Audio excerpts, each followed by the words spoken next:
Chapter 147. Your Majesty, it has been nearly half a month since we left the Tumu Castle. We have been very safe with the protection of the mercenaries.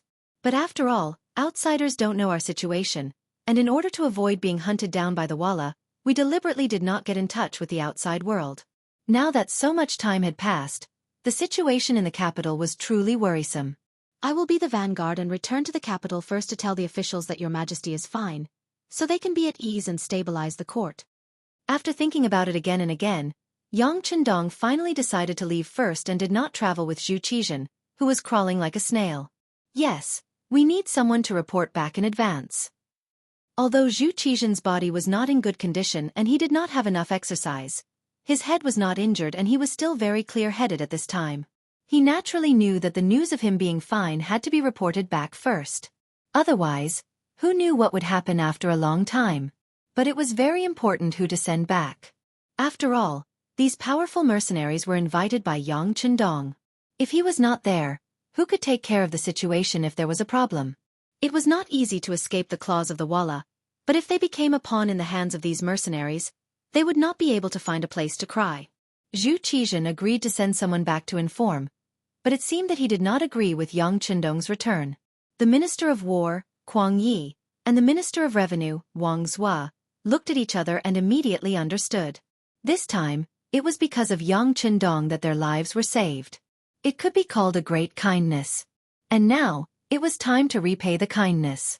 Immediately, the two of them knelt on the ground at the same time and said to Zhu Qizhen, "Your Majesty, we agree with Yang Chendong's request. But for the sake of justice, we ask the benefactor to reward Yang Chendong for his great merit in this matter and ask Your Majesty to reward him." "Your Majesty, please reward him." The other 7 officials who reacted were also awakened by this kneeling and immediately knelt on the ground to beg. This kneeling was to thank Yang Chendong for saving their lives, but at the same time, it was also for themselves. Thinking about it, if Yang Chendong could be conferred a title, then the 9 of them would at least be rewarded for their hard work. At the very least, he would be given the title of a loyal subject, which could be used as a condition for promotion in the future. Of course, there was a precondition to all of this, and that was that Yang Chendong, who had made the greatest contribution, had obtained the benefits first. Otherwise, how could they ask for credit? As soon as the 9 ministers knelt, Zhu Qizhen immediately felt like he was the emperor. Feeling smug, he nodded his head and said, "That's right. Everyone is right." This time, Yang Shima has indeed performed meritorious service in protecting His Majesty and deserves to be heavily rewarded. In that case, I will confer Yang Chendong the title of Loyal and Courageous Count, with a salary of 1,100 stones. He will be able to command the troops in brocade clothes, and will be given a certificate. The Ming dynasty had always had a rule that those who did not contribute to the country and the military were not allowed to be bestowed with titles. This time, Yang Chendong had saved the emperor and 9 important ministers. This was definitely a military merit, and he deserved this title. "Thank you, Your Majesty." After receiving the reward, Yang Chendong immediately knelt down to thank the emperor. "Your Majesty is wise." Kuang Yi, Wang Zhua, and the other important ministers also knelt down one by one, thanking the emperor for his wisdom. Yang Chendong was conferred the title of Count, which was equivalent to receiving a very heavy reward. Then, would their rewards be far away? "Everyone, please rise." Zhu Qizhen's face was filled with satisfaction. He liked the feeling of being bowed to 3 times and kowtowed to 9 times. This made him feel the prestige of being an emperor. However, after a smile, he also expressed his intention to send Yang Chendong back to the capital. Otherwise, why would he let him be the commander of the brocade guards? This was an official position in the upper echelons of the brocade guards. With this status, it would be much more convenient for him to move about the capital.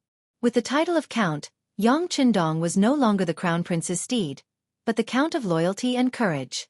At this moment, he stood up and once more requested that he return to the capital first to make arrangements. "Okay, we approve. Count of Loyalty and Courage, which minister do you need to go with you?" After making his decision, Zhu Qizhen began to consider who to send into the capital. In his view, Yang Chendong was still a little too light. This person had only been a 5th-rank official in the past, and he had only recently been conferred the title of Count of Loyalty and Courage. No one knew that sending him back would be very inconvenient. Zhu Qizhen had his own thoughts, and after saying this, he turned his gaze to the other 9 ministers. These 9 were all civil officials, and only Kuang Yi was the Minister of War. However, he was already very old, and it would be inappropriate for him to be in a hurry. Thus, none of them dared to meet the emperor's gaze. However, Yang Chendong had seen the reactions of his ministers, and he had never planned on bringing anyone back. After all, after returning to the capital, there were many things that he might not do according to the rules. Thus, he clasped his hands and said, "Your Majesty, in this subject's view, we shouldn't have the other ministers accompany us. They are all exhausted from the journey. I want to bring the least amount of people back to the capital as quickly as possible. I'm afraid that the ministers' bodies won't be able to take it. If something happens along the way, it will be difficult to deal with it. Why don't this subject go alone? Your Majesty only needs to write an edict for this subject. This way, it will be easier to gain the trust of others, and it will also let everyone know that Your Majesty is well." Seeing that none of the 9 ministers took the initiative to step forward, and that Yang Chendong's words made sense, Zhu Qizhen pondered for a moment before saying, "All right, since that's the case, do you have pen and paper? We will write an edict to reward the Count of Loyalty and Courage, and ask him to write a letter for the Count of Loyalty and Courage to bring it to Empress Dowager Sun and Empress Qian. Come, bring me pen and ink." Yang Chendong signaled to Beta Persei with his eyes. Beta Persei immediately responded, and then took out the pen, ink, paper, and inkstone that he had prepared in advance from the bag behind him. In such an environment, Yang Chendong was still able to bring these seemingly useless things. It had to be said that he was really considerate. Everything was prepared, and the Minister of Revenue, Wang Zhua, personally ground the ink. Soon, Zhu Qizhen personally finished writing an edict and a letter to the harem. Yang Chendong held the letter with the ink still wet and named more than 30 people. Among them were the First Guard, Qiu Vi, Tiger's Mane, Beta Persei, and others who had been hiding in the cold front. Only Xiao Feng and 70 people were left behind, and Yang Wu was left behind to protect the emperor. Before leaving, Yang Chendong deliberately gave Xiao Feng a look that no one else knew. Even if Xiao Feng was a mercenary and came for money, that was anyone who had money could use it. With Yang Chendong's understanding of Zhu Qizhen, he would definitely contact Xiao Feng if he had such an opportunity. He didn't do so before because of his face. Now that he had left, some words could naturally be said. This was probably the main reason why Zhu Qizhen agreed to let Yang Chendong go first. The night was dark and windy. It was the perfect time to kill. The night was not bad. There was wind, but it wasn't strong. It was so dark that one couldn't even see one's fingers. This kind of night was the best time to do some evil deeds. Zhao Xian slowly moved towards the Yang village with the 50 men who were willing to die that he had recruited with a large sum of money. Although Zhao Xian was Jin Ying's servant, he was an ambitious person. He wanted to act alone and obtain great merit. Once he obtained the firearm that could fire continuously and accurately, he would be able to present it to his master, Jin Ying. It would only be a matter of time before he would be blessed with great fortune. He naturally had his reasons for not reporting this to his superiors and not mobilizing a large number of embroidered uniform guards. Firstly, he was afraid that the merit would be divided. Secondly, he was worried that if too many people appeared and caused too much of a commotion, the other party would eventually destroy the exquisite firearm. If that was the case, there was no need to mobilize a large force just to destroy Yang village without their master, Yang Chendong. With the idea of obtaining great merit, Zhao Xian and the 50 people moved toward Yang village in the dark night. As they moved forward, they didn't pay much attention to concealment and formation. After all, they were at least 10 li away from Yang village. The night was so dark that they couldn't think of any reason for them to be discovered or be in danger. However, they didn't know that 3 li ahead, at a fork in the road that led to Yang village, the ghost sniper squad was waiting for them. After receiving the news that Zhao Xian was going to act, the Yang village was in an uproar. What others didn't expect was that the focus of the argument was actually who would lead the troops. The strength of an army depended on its morale. Even if it was a well-trained army, it would only be a defeated army when its morale was completely gone. Previously, there was no lack of elite troops from the Ming dynasty in the Tumu castle. Many of them were even left behind by the Ming dynasty's Emperor Zhu Di. However, after losing their morale, Weren't they still unable to withstand a single blow? Not to mention how hard the Xianxia's new army trained and the price they had to pay to become a qualified cold vanguard. In terms of morale, no one could compare. Among them, the fiercest were the Second Guard's captain Dao Xiao and the Ghost Sniper Squad's captain Bai Zhua. The two of them led a team of 10 and 20 people respectively. In Yang Qindong's eyes, they were the elites of the elites. They were two sharp fists. Now that there was a mission, these two fists wanted to attack. They wanted to obtain merit and perform better. However, in the end, the one who won was Captain Bai Zhua. It was not for anything else but because before Yang Qindong left, he had said that he had some secret things to do. The first was the Ghost Sniper Squad. This was because this was a hidden army that could attack the enemy from a long distance and not be discovered. The so-called hidden army referred to the fact that they could achieve the goal of being invisible to a certain extent. Before others could discover them, they would be eliminated. Chapter 148. This time, dealing with Zhao Xian was a secret mission. Mobilizing the Ghost Shadow Sniper Squad was the most appropriate move for this kind of mission. When Bai Zhua mentioned the sixth young master's message, Dao Xiao had no choice but to lower his head. The advantage of the guards was in their defense. They could even block bullets for their master in times of danger. Loyalty was a must. However, they did not have the ability to wipe out the enemy in an instant. The equipment in their hands made it very difficult for them to accomplish this goal. In the end, Bai Zhua won the mission and Yang Lu followed to supervise the completion of the mission. The final result still required him to personally report to Yang Qindong. This was one of the privileges of a servant. This was the meaning of the phrase, a seventh-rank official in front of the Prime Minister. After receiving the mission, Bai Zhua left in high spirits. Not long after, he brought his 20 team members and Yang Lu, a total of 22 people, to the fork in the road. According to their previous discussion, even if Zhao Xian and the others appeared here, as long as their goal was not in the direction of Xianxia village, they should not touch him. After all, the sixth young master was not here. It was better to avoid unnecessary trouble. In other words, although Bai Zhua had made preparations, the final choice was still in Zhao Xian's hands. As long as he was not greedy, death could still be avoided. However, since Zhao Xian had seen the power of the new firearms and had made preparations for a few days, how could he not make a move on Xianxia village? Therefore, when Zhao Xian led more than 50 people to the fork in the road, he did not hesitate at all and chose the direction that led to the Yang village. The moment they took the first step, they were destined to meet a tragic end. In order to complete this mission, Bai Zhua had brought the most advanced weapons and equipment. Needless to say, the sniper rifle had a shooting range of up to 2 kilometers. At the same time, it was equipped with extremely advanced night vision goggles, which ensured that the light in the field of vision was not too different from the light in the day. It was still possible to see every movement of the target clearly, and even every hair on their body. Under these conditions, one could imagine what awaited Zhao Xian and the others. The silhouettes of Zhao Xian and the others appeared clearly in the scope. These men in black seemed to be using the darkness of the night to disguise themselves. But in fact, every movement was magnified and could be seen clearly. Even the slight change in their eyes could be seen clearly. Ready, 3, 2, 1. Fire. As the captain, Bai Zhua was very calm at this time. Unlike the other teammates, he didn't need a spotter. Even though Yang Lu was crawling beside him, he was only here to observe the situation and wouldn't help anyone. Bai Zhua didn't need a spotter. He was still comparable to any group of subordinates. When he gave the order to shoot, according to the attack plan, the men in black walking in the last row became the first targets to be shot. Swish, swish, swish, swish. Under the silencer, several flames suddenly appeared, followed by the sound of 11 black-clothed men falling to the ground, followed by the swollen bodies. One of them didn't get hit in the vitals because the silencer would change the aerodynamic efficiency of the bullet when it was fired.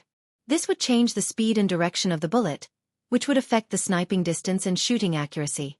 Since he wasn't hit in the vitals, he didn't die immediately. Instead, he struggled and screamed in pain. In such a dark night, the sudden miserable screams immediately attracted the other black-clothed men to hide in all directions like birds startled by the twang of a bow. In a situation where they did not know what had happened, there were even some who directly fell to the ground. It could be seen that they were indeed frightened. In an era where ordinary firearms were considered the most advanced firearms, the sniper rifle was something that many people had never seen before. There were no signs of life. Just a few flames lit up and people fell to the ground dead. To the ancients who did not know anything about technology, this was no different from seeing a ghost. It made their bodies tremble, and at the same time, their hearts were also trembling. Once the order to shoot was given, the attack wouldn't stop unless all the enemies were eliminated. Even if these people were trembling and feeling fear from the depths of their souls, it couldn't change their fate at all. The flashes of light were like the fluttering of the world, dazzling and eye-catching. What followed was the men in black being killed on the ground one after another. No matter where they hid, whether they were standing, squatting, or lying down, it didn't change their fate of death. After the flashes of light, after only 5 rounds, only Xianxia was left on the battlefield. It wasn't that he hid well, nor was it that he was lucky. Leaving him alive was originally Yang Lu's request. More than 50 people were handed over to the Ghost Shadow Sniper team, leaving one person for himself to kill. This was the result that Yang Lu came to after discussing with Bai Zhua. They didn't want no one to know of their existence when they first appeared. Even if Zhao Xian was destined to die, it was also a kind of glory for him to know who killed him before he died. Originally, there was a group of living people around him. Although these people had cold expressions and even had a murderous aura in their eyes, they were still living people after all. It wasn't like now, where the surroundings were filled with a deathly aura and the smell of fresh blood assailed his nostrils. Zhao Xian felt as if he was living in hell. There was only deathly aura around him. Just as his eyes kept turning and his mind was blank, frightened by the scene in front of him, Yang Lu appeared from a bush and walked out. Who are you? Let me tell you, my master is Lord Jining. If you dare to kill me, he will definitely not let you go. Feeling a black shadow creeping towards him in the distance, Zhao Xian's lips kept trembling as he tried to threaten the other party with a trembling voice. He was a fish on the chopping block. At this moment, Zhao Xian's voice was so weak and pale that it didn't pose the slightest threat to Yang Lu, who was getting closer and closer. With steady steps, Yang Lu walked step by step like a heavy hammer pounding on the soul. He arrived in front of Zhao Xian and raised the broadsword in his hand high. Kid, I'll give you a benefit before you die. I'll let you be a ghost that knows the truth. Since you've offended the 6th young master, death is your only fate. You're from the Yang village? No. That's impossible. Your master is already dead and you still dare to offend Lord Jining. You're all destined to die. At this moment, Zhao Xian finally regained his senses and realized Yang Lu's identity. He then shouted hysterically. Unfortunately, no matter how much he shouted, he couldn't change the outcome. As Yang Lu raised his broadsword high and brought it down, a bloody head flew into the air. Zhao Xian was dead. When he died, his widened eyes seemed to express the unwillingness in his heart. He finally knew how powerful the Yang village was. He knew that the Yang village had more than one powerful firearm. He knew that the Yang village was not to be trifled with and was powerful. If he had another chance to choose, he definitely wouldn't have brought his men to the Yang village to steal the credit.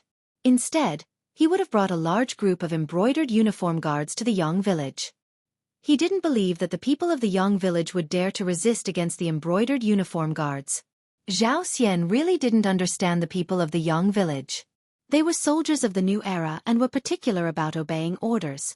As long as it was an order from Yang Chendong, even if they knew that there was a sea of fire in front of them, no one would frown when advancing. Even if the Imperial Secret Service really came, what they needed to do was to actively counterattack without the slightest hesitation. Zhao Xian was dead. He died without any signs of life. As the master, Jining didn't know it all.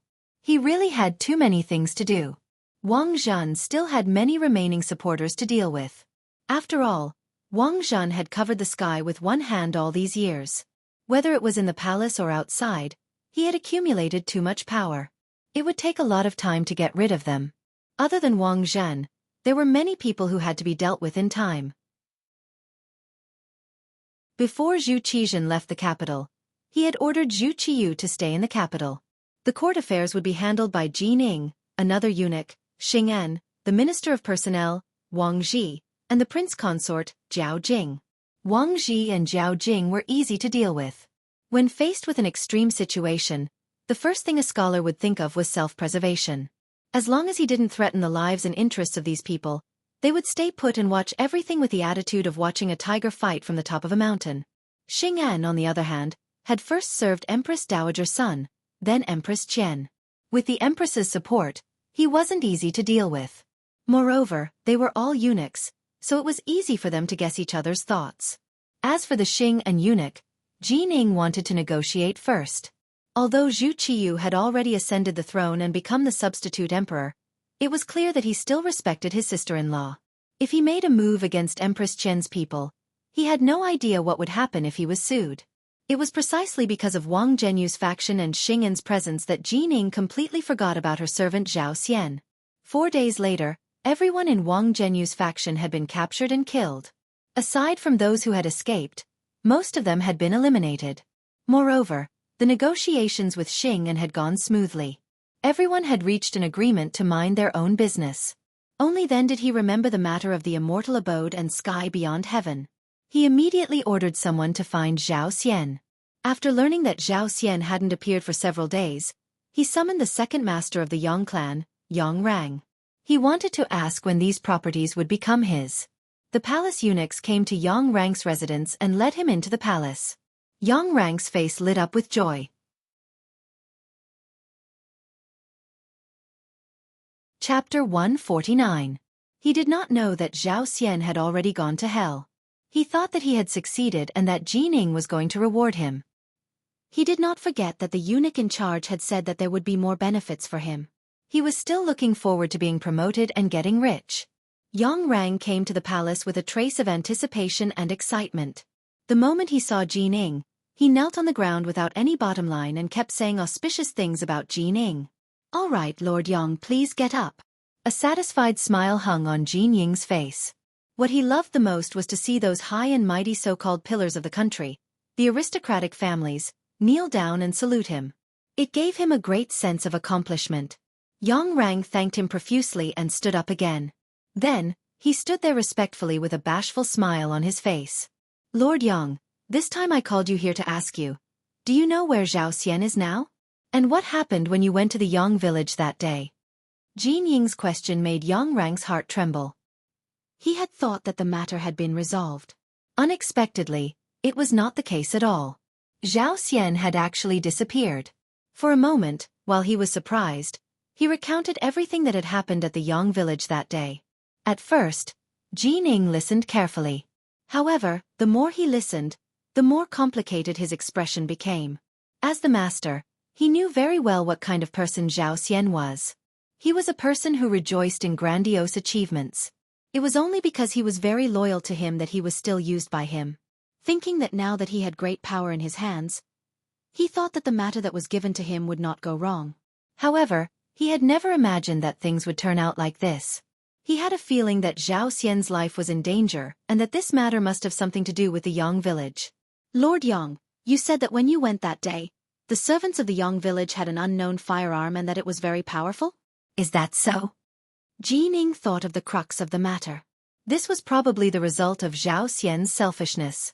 "That's right, Eunuch Jin. Those firearms are very powerful. Not only do they have great lethality, but they are also very accurate. Most importantly, those firearms can fire continuously. It's not something that our great firearms camp can compare with.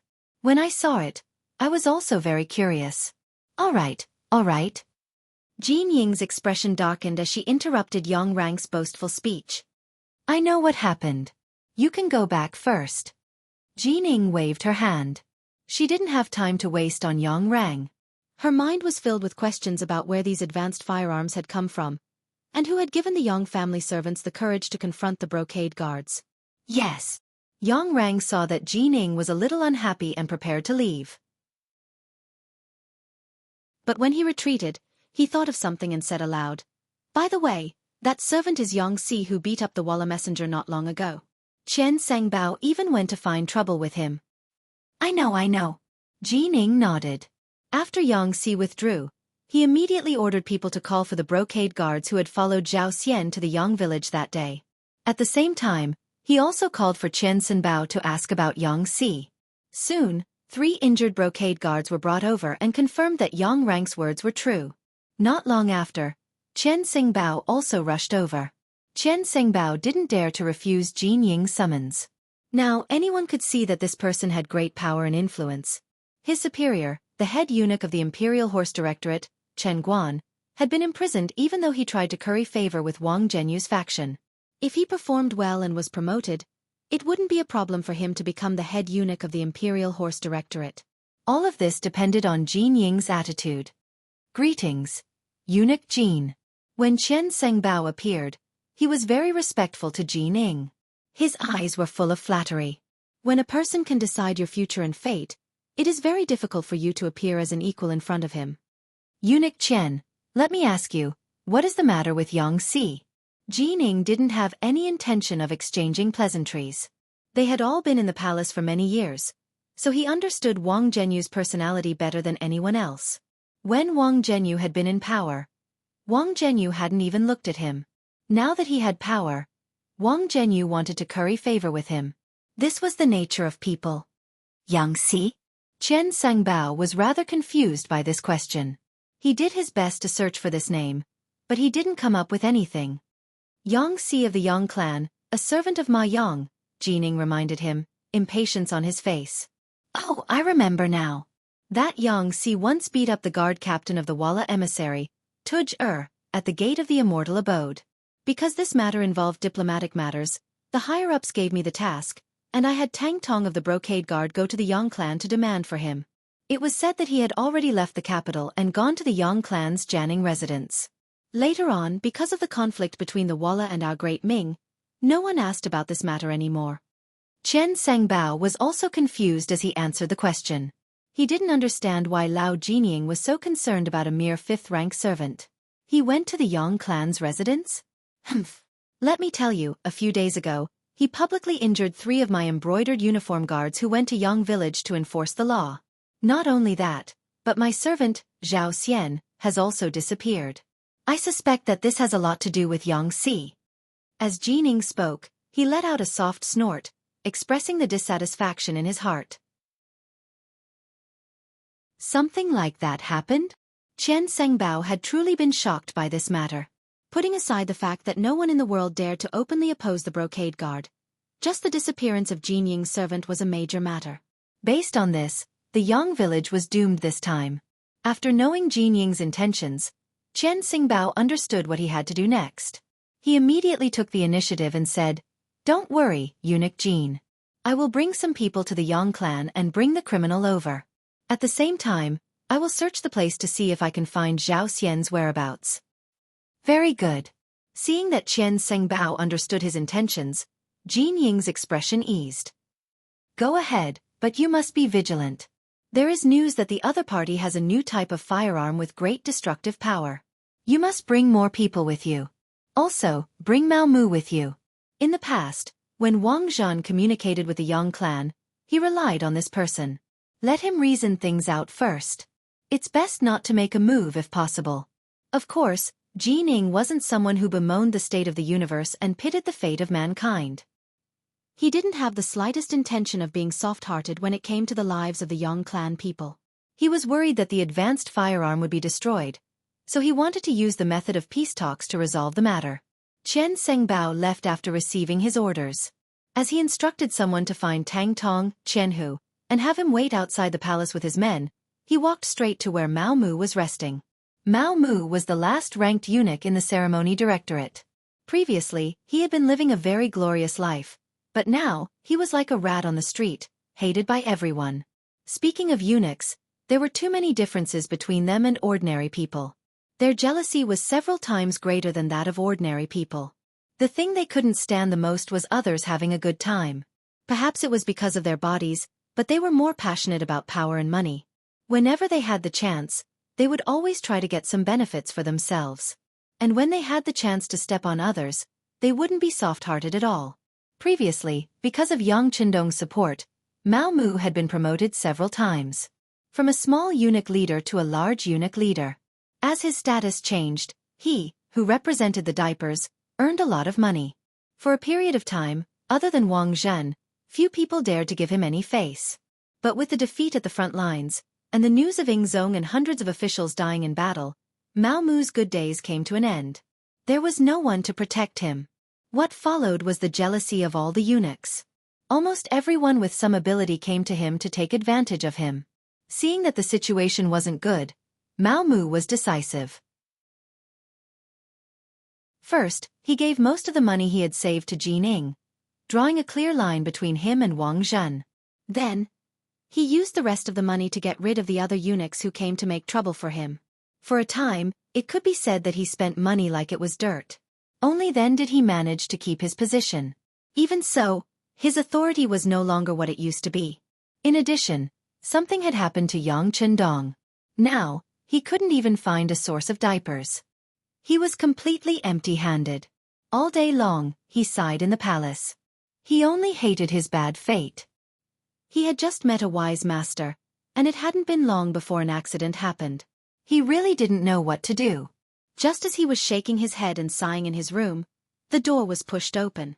The supervising eunuch of the Imperial Horse Directorate, Qian Sengbao, walked in. When he saw Qian Sengbao, Mao Mu immediately climbed down from his bed. I didn't know that eunuch Qian was coming. Please forgive me for not coming out to meet you. Looking at the awe-inspiring Mao Mu 10 days ago, seeing him being so respectful now, Qian Sengbao was very pleased. Eunuch Mao, Eunuch Jin has an errand for us to do. Pack up and come with me. Okay.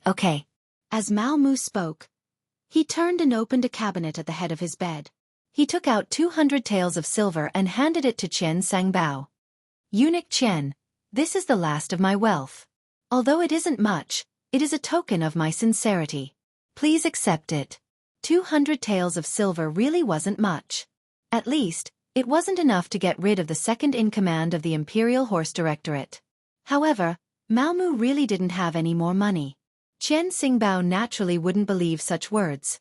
But because Jin Ing was still waiting for his news, time was of the essence. He decided that after dealing with the matter at hand, he would properly interrogate Mao Mu. He wasn't someone who could be beaten with just 200 taels of silver.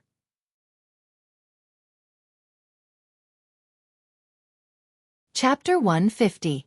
Mao Mu followed Qian Sengbao out of the palace and saw Qian Tong, who had already gathered 200 embroidered uniform guards.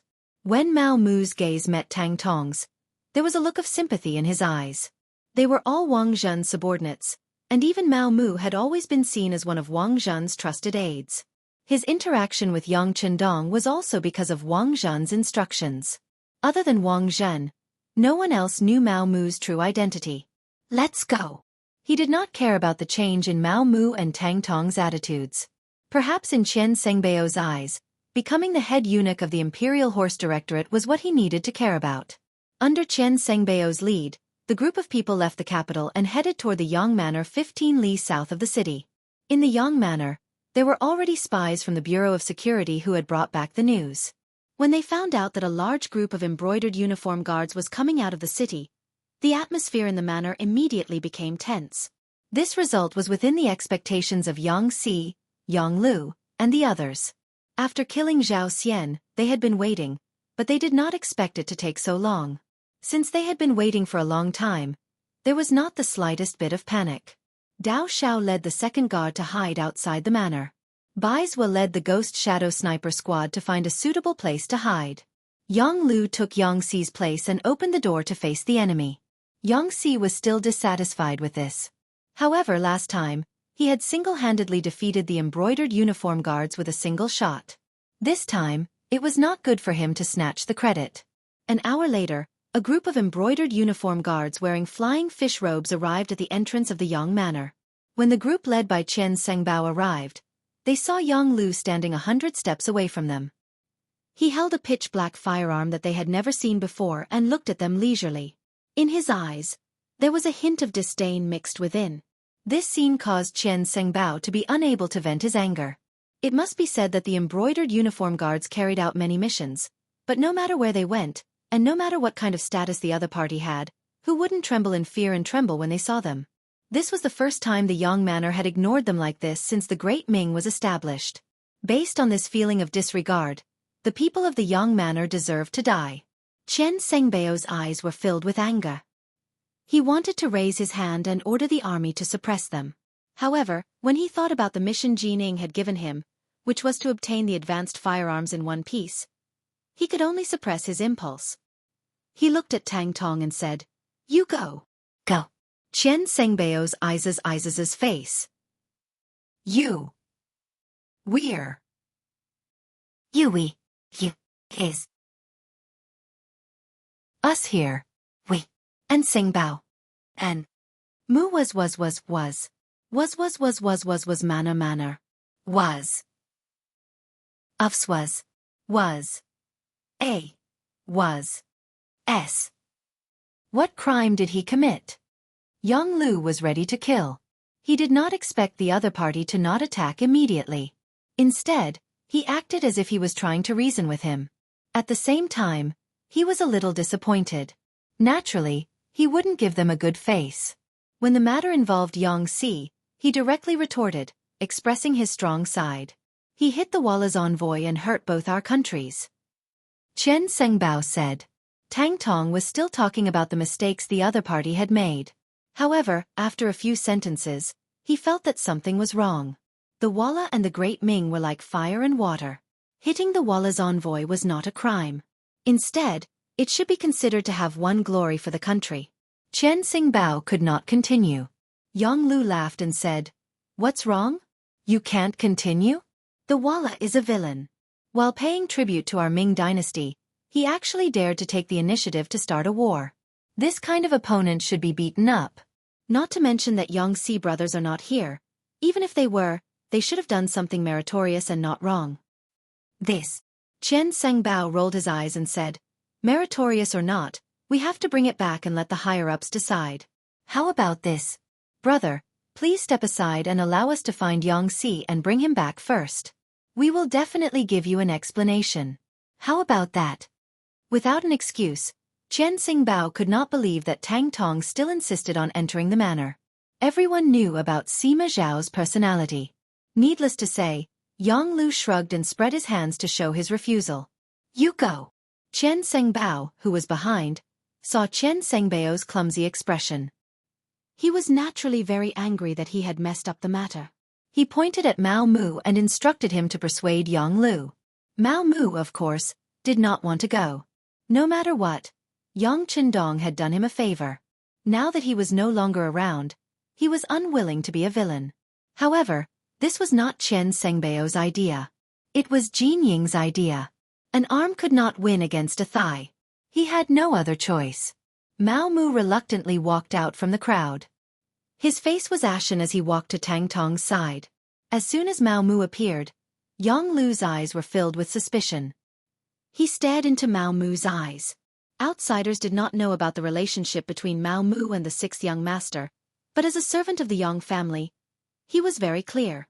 Before the sixth young master left, he had instructed the security bureau to pay attention to Mao Mu's performance. At the same time, this was also a test. If Mao Mu could pass this test, he would definitely be put in an important position. On the other hand, if Mao Mu was a traitor, they would not mind getting rid of him and replacing him with someone else. Sensing Yang Lu's questioning gaze, Mao Mu hurriedly lowered his head. "We're here to look for Yangxi. If he's here, then hand him over.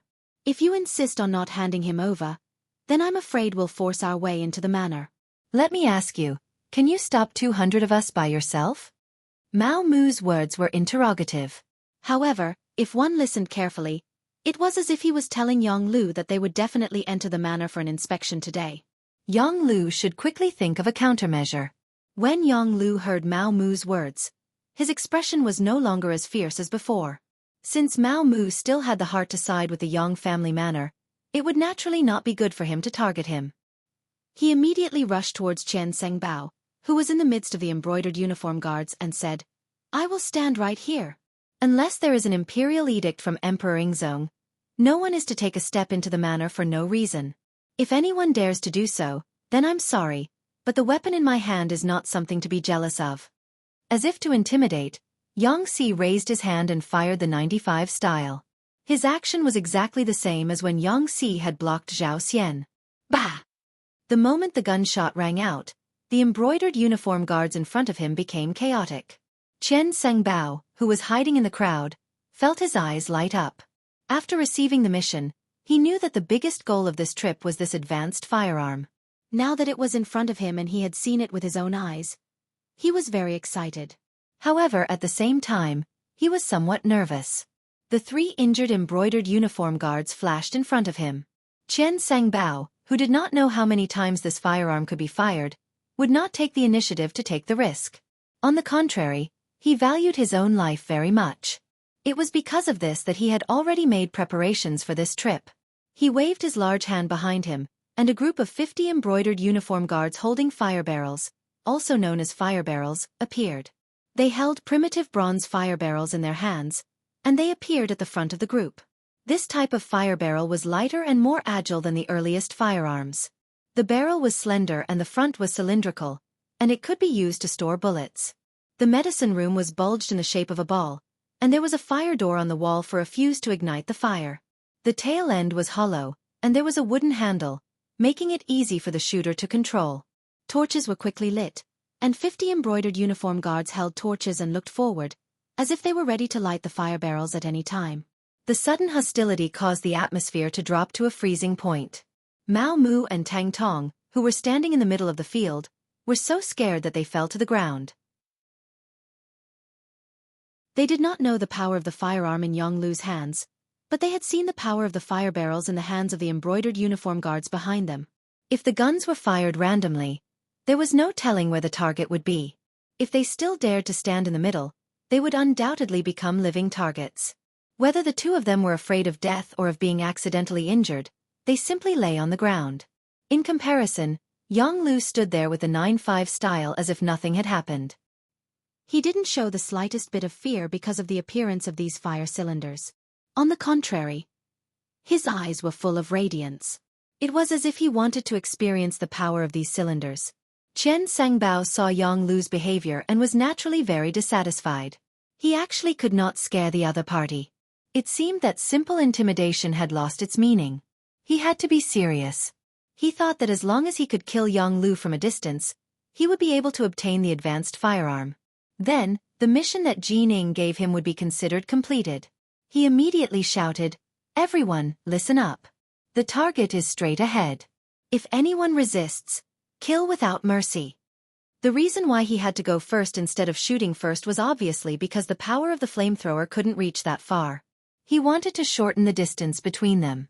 As long as he reached the effective range, he wouldn't hold back. It was because he knew the effective range of the fire barrels that Yang Lu was so fearless. Now that he saw the other party's troops moving forward, he raised his gun and let out a deafening gunshot. "Stop where you are. Otherwise, I will shoot whoever dares to move forward." His voice was loud and clear, firm and powerful. It represented Yang Lu's current mood. However, the embroidered uniform guards didn't really stop. Qian Sangbao had given a strict order and was supervising the battle from the rear. If any of them dared to stop at this moment, they would be punished by military law. Before they saw the power of the new firearm, who would dare to stop?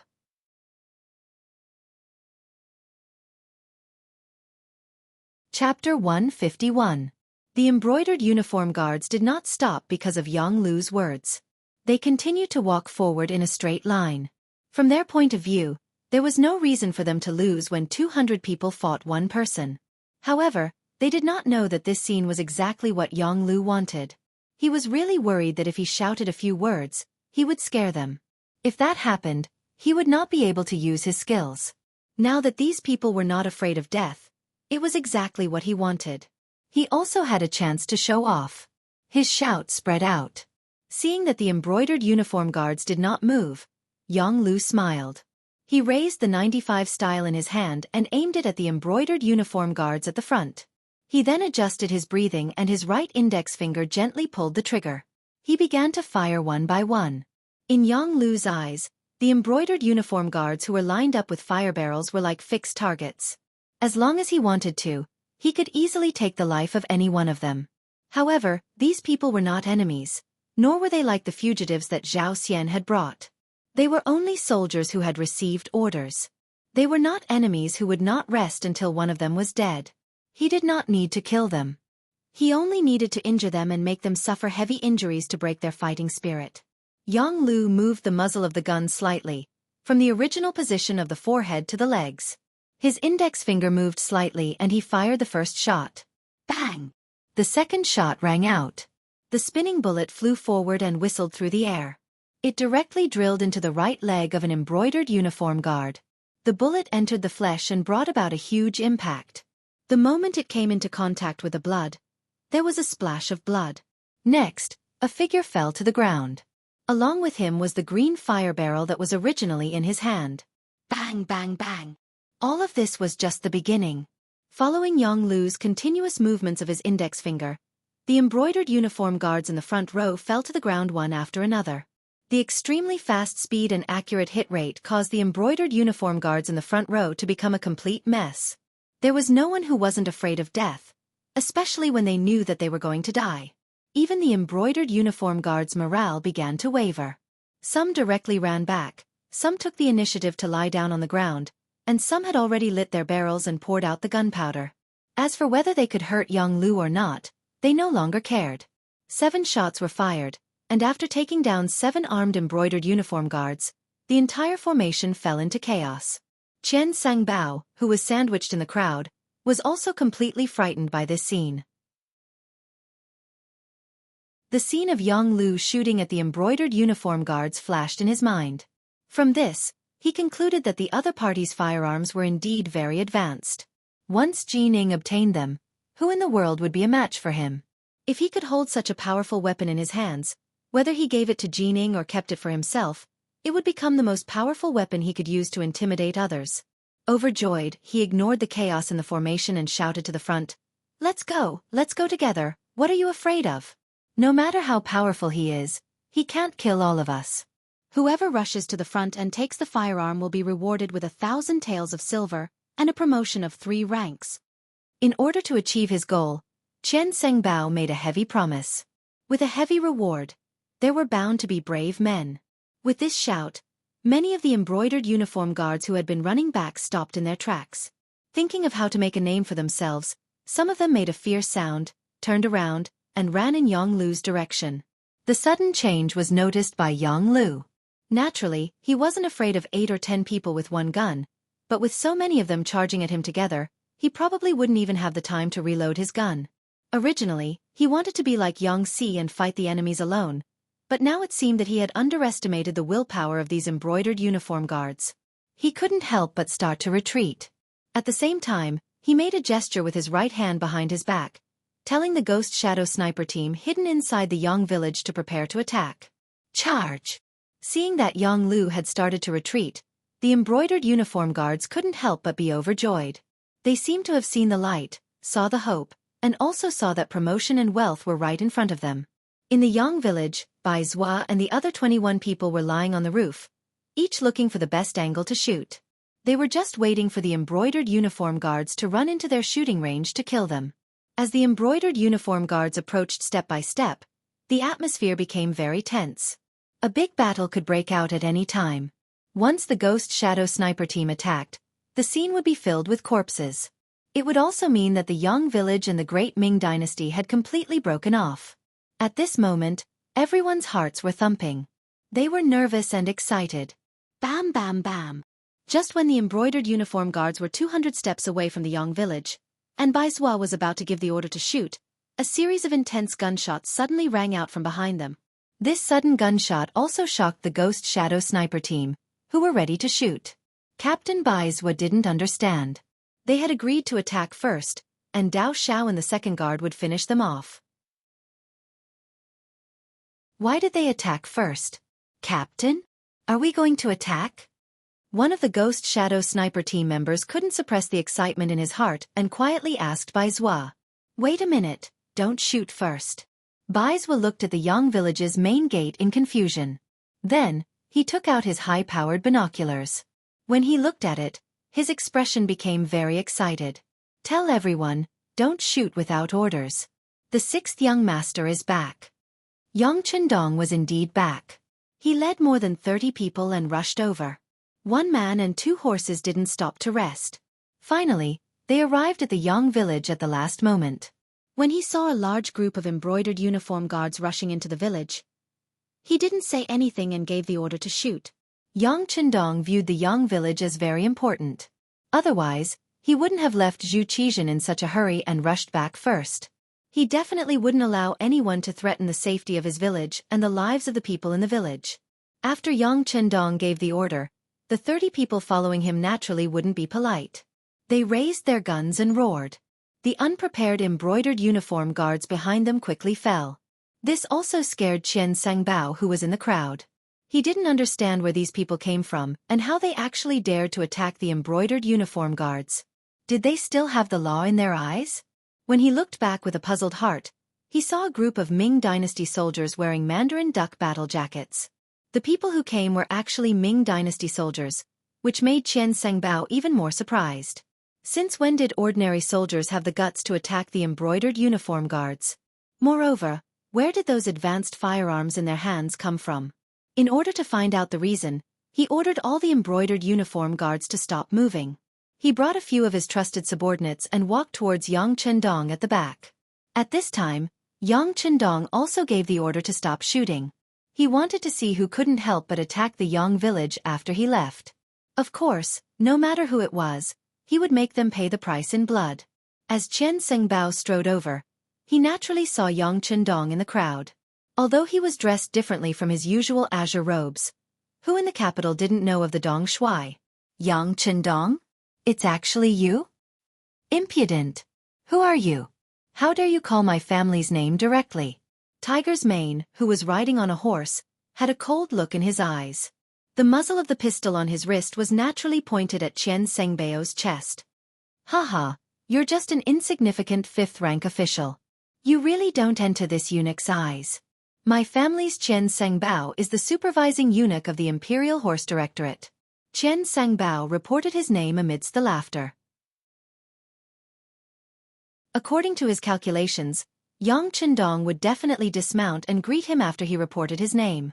After all, the group of eunuchs in the Ming dynasty always had great power, especially since he was one of the famous eunuch leaders. Naturally, the other party would cater to him. However, Qian Sangbao was destined to be disappointed. After he introduced himself, Yang Chendong acted as if he didn't hear him. On the contrary, he stared at him with a sharp gaze and asked, "This uncle is asking you, why did you step into the Yang family village to commit murder?" "This uncle? Aren't you the crown prince's horse protector?" Qian Sangbao was shocked by Yang Chendong's identity and asked with a puzzled expression. "This uncle is asking you why you came to the Yang family village to commit murder. Don't you understand human language?" Yang Chendong didn't have the slightest intention of answering. When he saw that the other party wasn't answering his question, he raised his right hand and fired a shot. It hit Qian Sangbao right below his right leg, causing him to kneel on the ground with a plop. No one would have thought that Yang Chendong would make a move just like that. He was still asking questions. The other side had already fired a shot and hit Qian Sangbao right below his right leg, causing him to kneel on the ground. If one looked carefully, it wasn't difficult to see that the direction he was kneeling in was where Yang Chendong was. Clang! When their master was humiliated, a few of Qian Sangbao's personal embroidered uniform guards immediately pulled out their embroidered spring swords. They looked like they were eager to rush up at any time. However, before they could do anything, Qiu Vi and the other guards had already raised the 95 style. Under the continuous firing of their guns, the few fierce-looking embroidered uniform guards all fell to the ground. Everyone was shot in the forehead and couldn't be more dead. Compared to Yang Chendong's previous warning, Yang Chendong didn't have any intention of leaving anyone alive. After a few gunshots, no one around Qian Sangbao was able to stand. This scene also frightened the supervising eunuch. He endured the pain from his leg and said repeatedly, "Spare my life, Dong Shui, spare my life. I came to the Yang family village under the orders of eunuch Jin Ing." Jin Ing? He that outdated old eunuch? Hearing that he came under the orders of Jin Ing, Yang Chendong's eyes flashed with anger. After knowing the culprit, he lost interest in continuing to talk with Qian Sangbao. After shaking his head casually, the considerate Tiger's Mane on the side casually shot Qian Sangbao.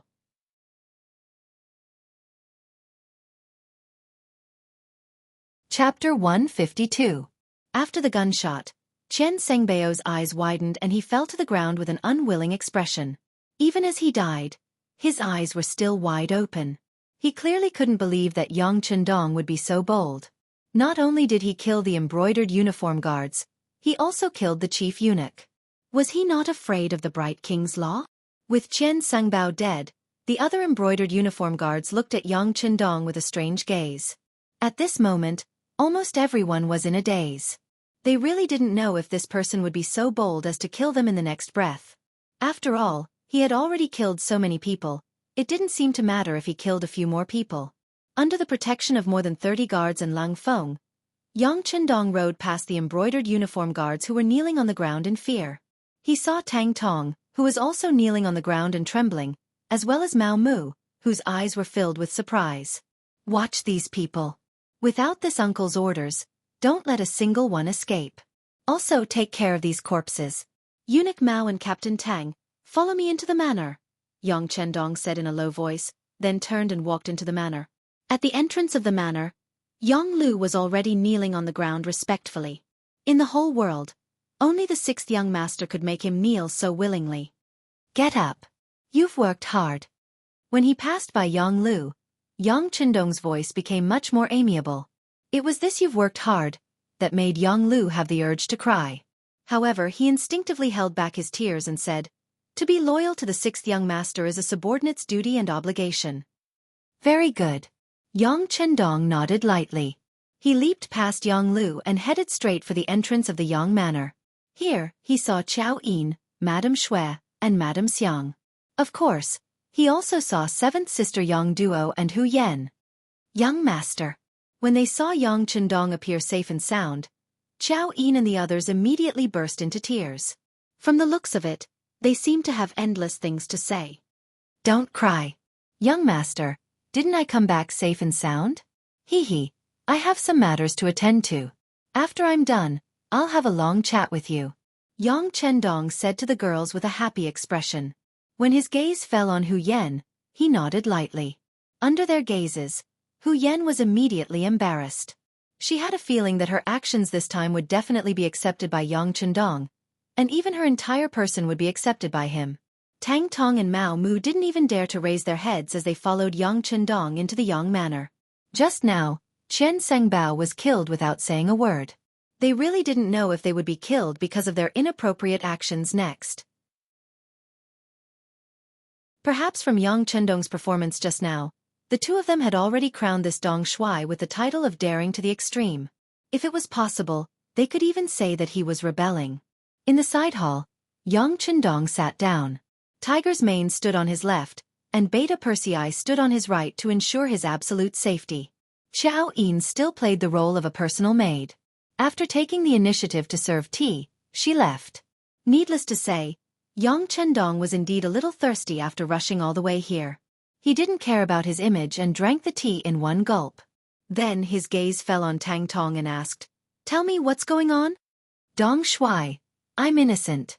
I'm just following orders.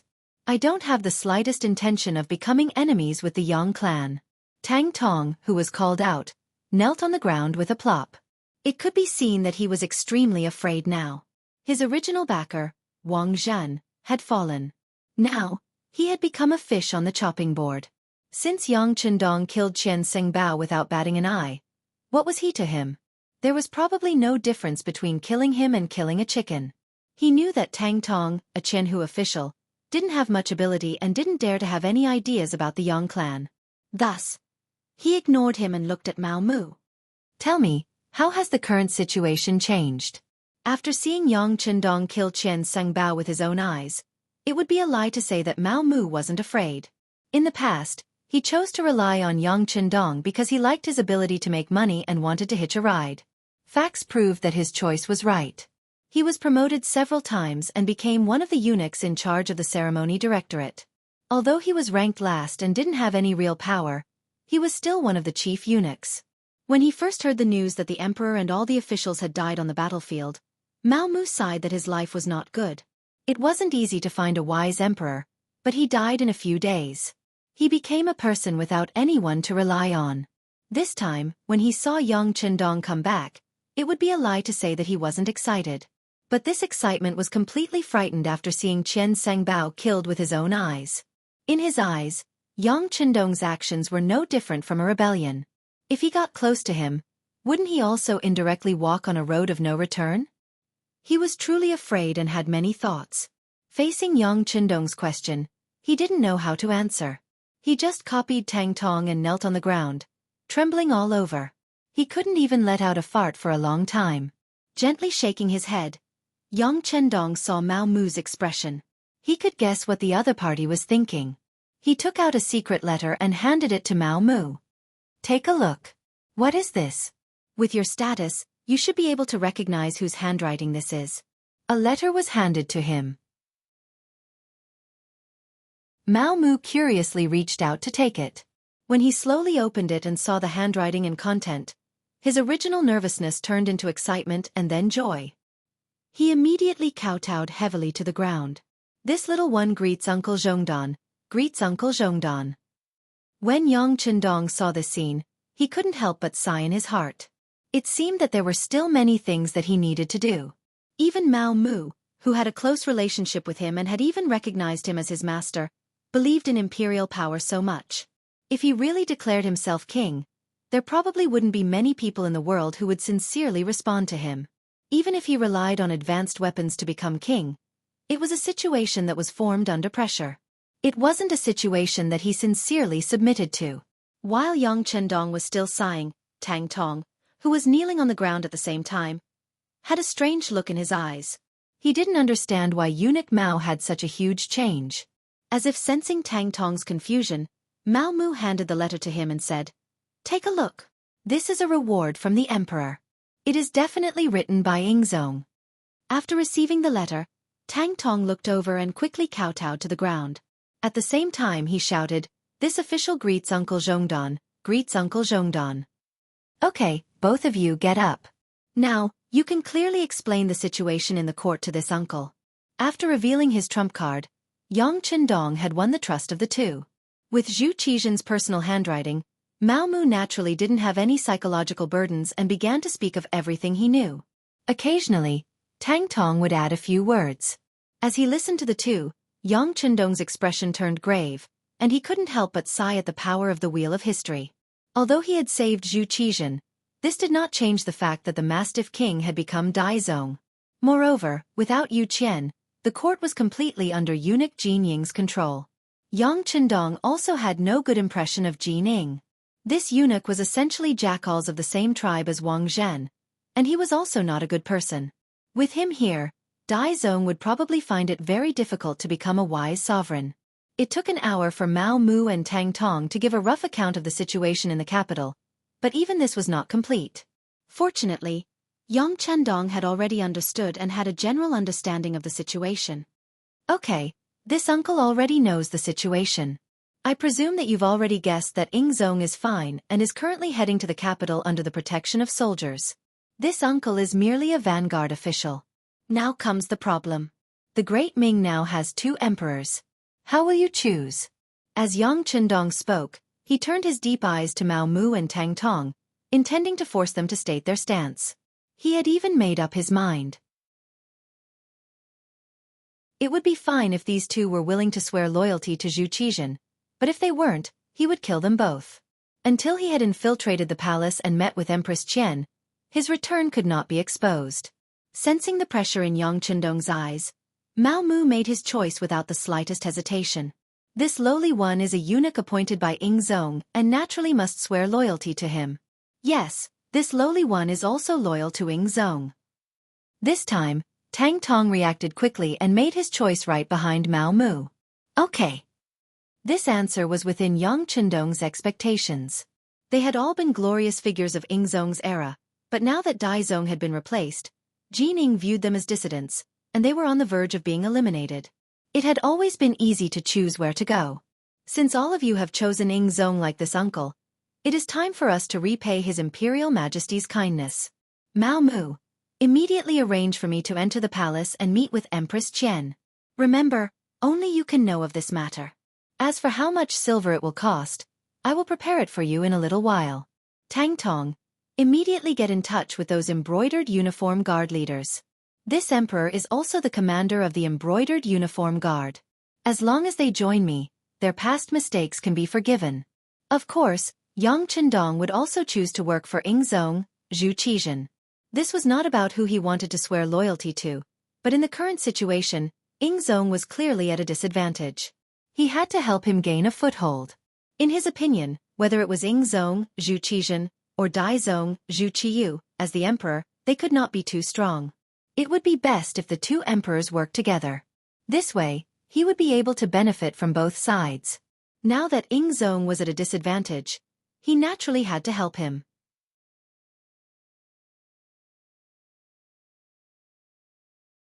Chapter 153.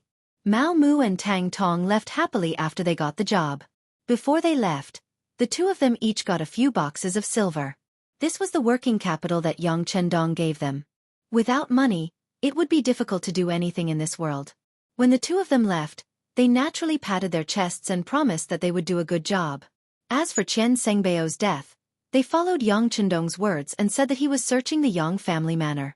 He said that he did not see any new firearms and was looking for them. As long as the news could be delayed for half a day, Yang Chendong could naturally do a lot of things. Mao Mu and Tang Tong left happily. Hu Yan, Chao Yin, and the other girls also walked from the back hall to the side hall. They all looked at Yang Chendong with happy eyes. Except for seventh sister Yang Duo, the other girls' eyes were shining.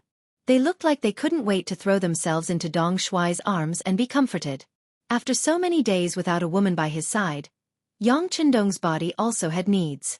But he knew that there were too many things that needed to be done now. He would have to wait until night to talk about love.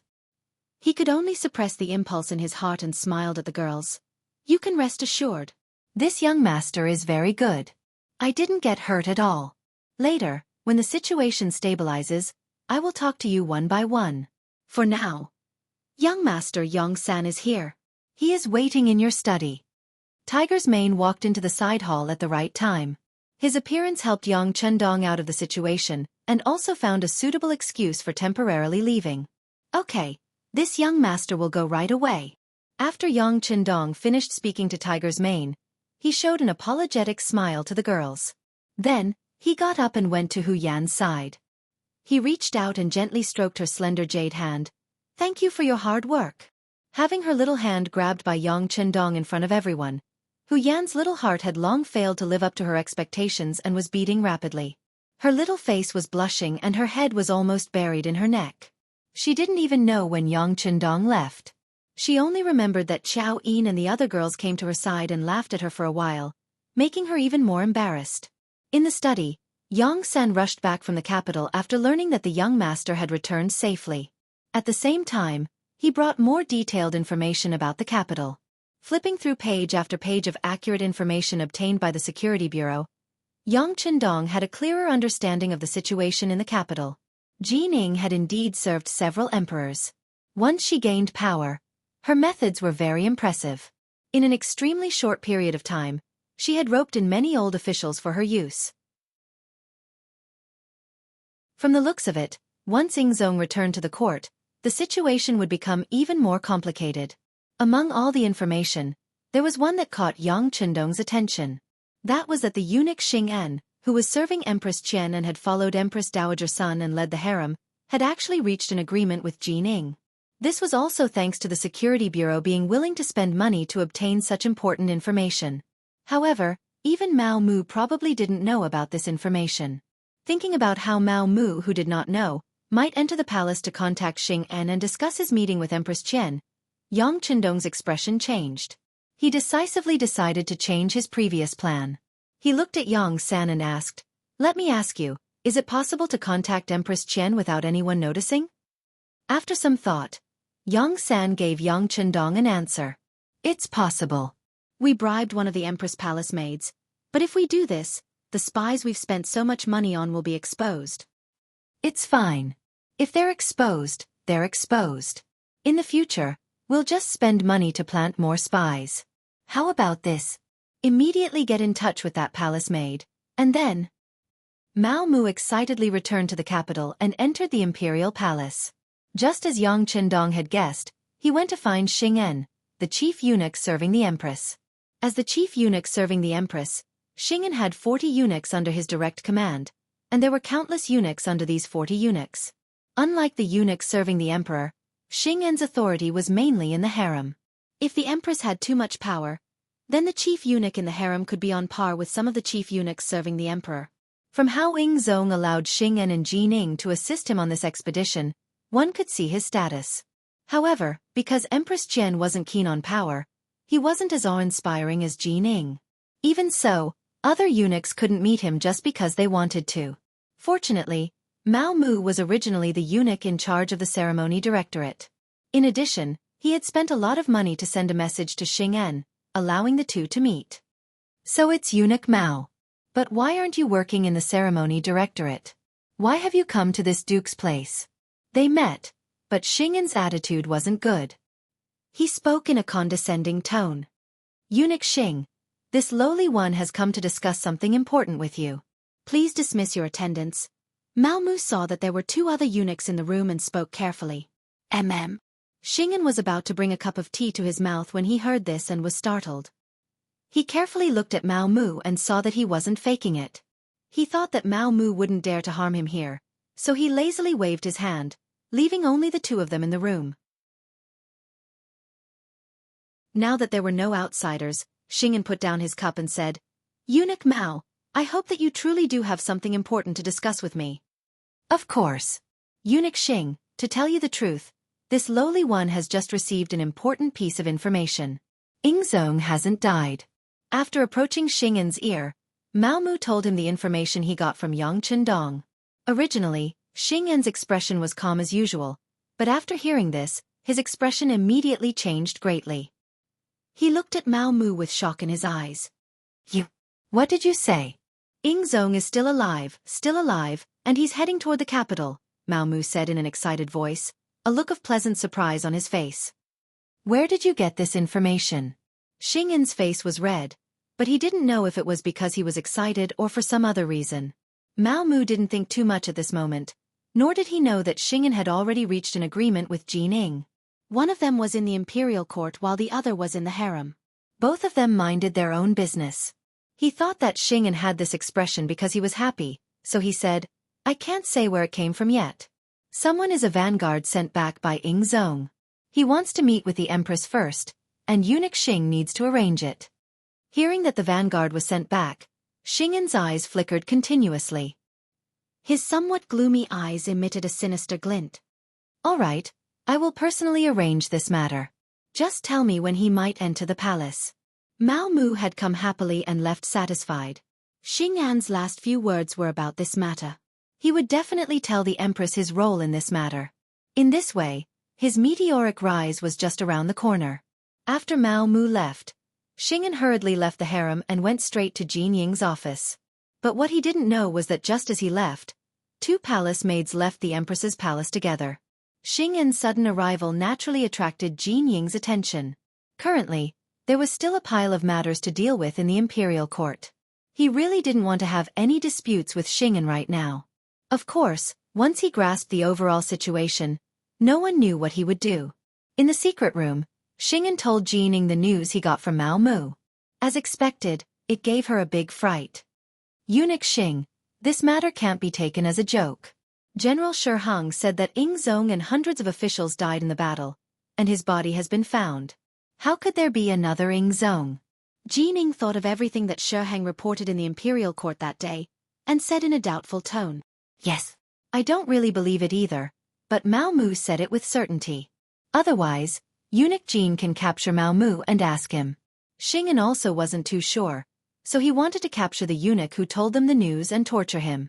Then, he would have no choice but to say it. After hearing this, Jining was a bit tempted, but then she shook her head. No rush. If we capture Mao Mu now, I'm afraid that the so-called vanguard won't dare to appear rashly. Let's do it like this. Everything will go according to the plan you discussed before. Once the vanguard appears, we'll capture him and then interrogate him about whether Zong is still alive. If he's lying to us, then it's no big deal. But if he's alive, then we'll put him under house arrest. When the time comes, we'll inform Zong. This will be a great merit. When that time comes, will we be left out of the benefits? Good. Eunuch Jin's thoughts are thorough. Thinking about how he could use this opportunity to make a good contribution in front of the new emperor, Xing'an's face was filled with excitement. Although it was true that he was the head eunuch by Empress Qian's side, the emperor had already been replaced, and the empress would be replaced sooner or later. When that time came, he would have to make plans as early as possible. This was also why he took the initiative to tell Jining this matter. This was to pave the way for future matters. Mao Mu was still waiting. When the time came, he would bring Yang Qindong to meet with Empress Qian in private. But before the main person appeared, a young eunuch appeared first.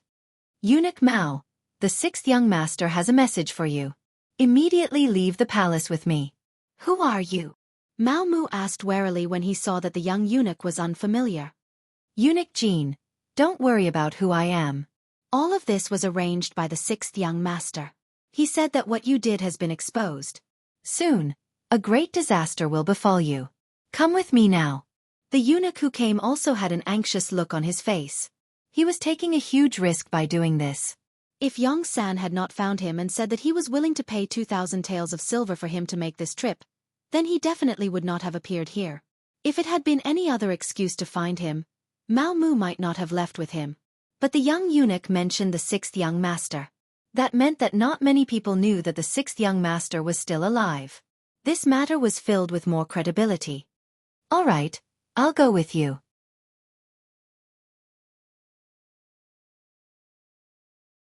Chapter 154. Yang Family Manor.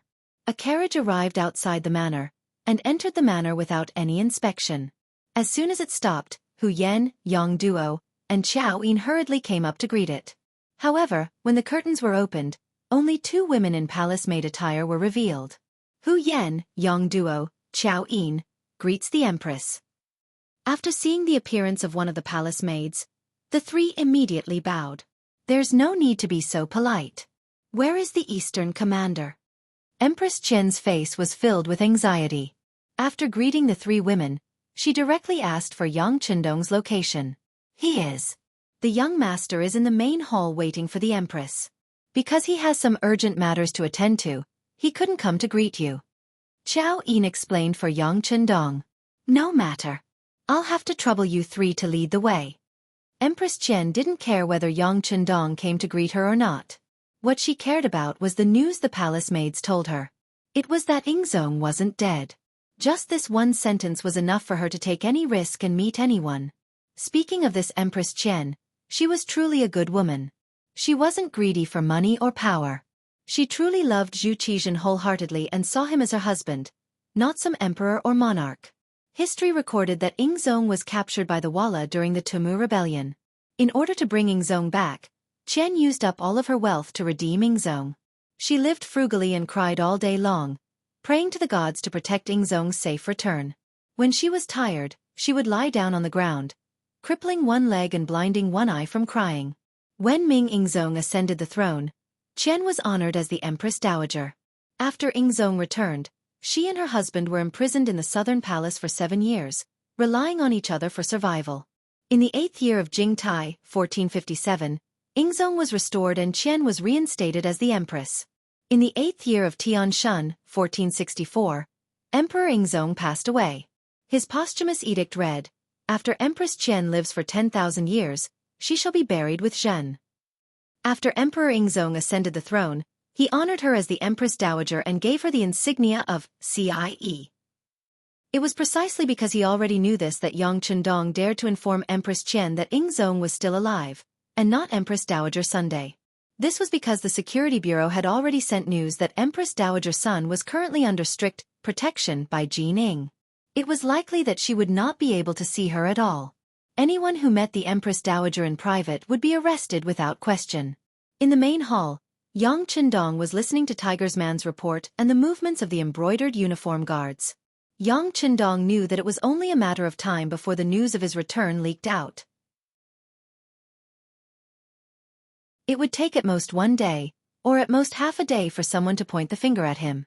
How to strengthen his strength in this period of time became the most important problem. This was also the reason why he let Tang Tong go. He was also gambling. He was gambling that this person would be loyal to Emperor Yingzong and fight for a future. From the information from the Security Bureau, This person was indeed working hard. He had already contacted many embroidered uniform guards Jianghu and Baihu. However, at the same time, he had also caused quite a commotion. Jining probably already knew about it. Arrange for Bai Zhua to lead the Ghost Shadow Sniper team out of the manor to provide support.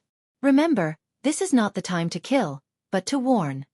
Yang Qindong quickly made a decision and prepared for the arrival of Tang Tong and the others. Yes. Tiger's man replied and prepared to make the arrangements. However, before he left, he couldn't help but ask curiously, "Young master, Hu Zhongning is also the embroidered uniform guard's guardian. Why didn't you inform him to come help the emperor?" "Forget it. The situation is unclear now. It's better not to let the Hu family get involved in this mess." Yang Qindong shook his head decisively.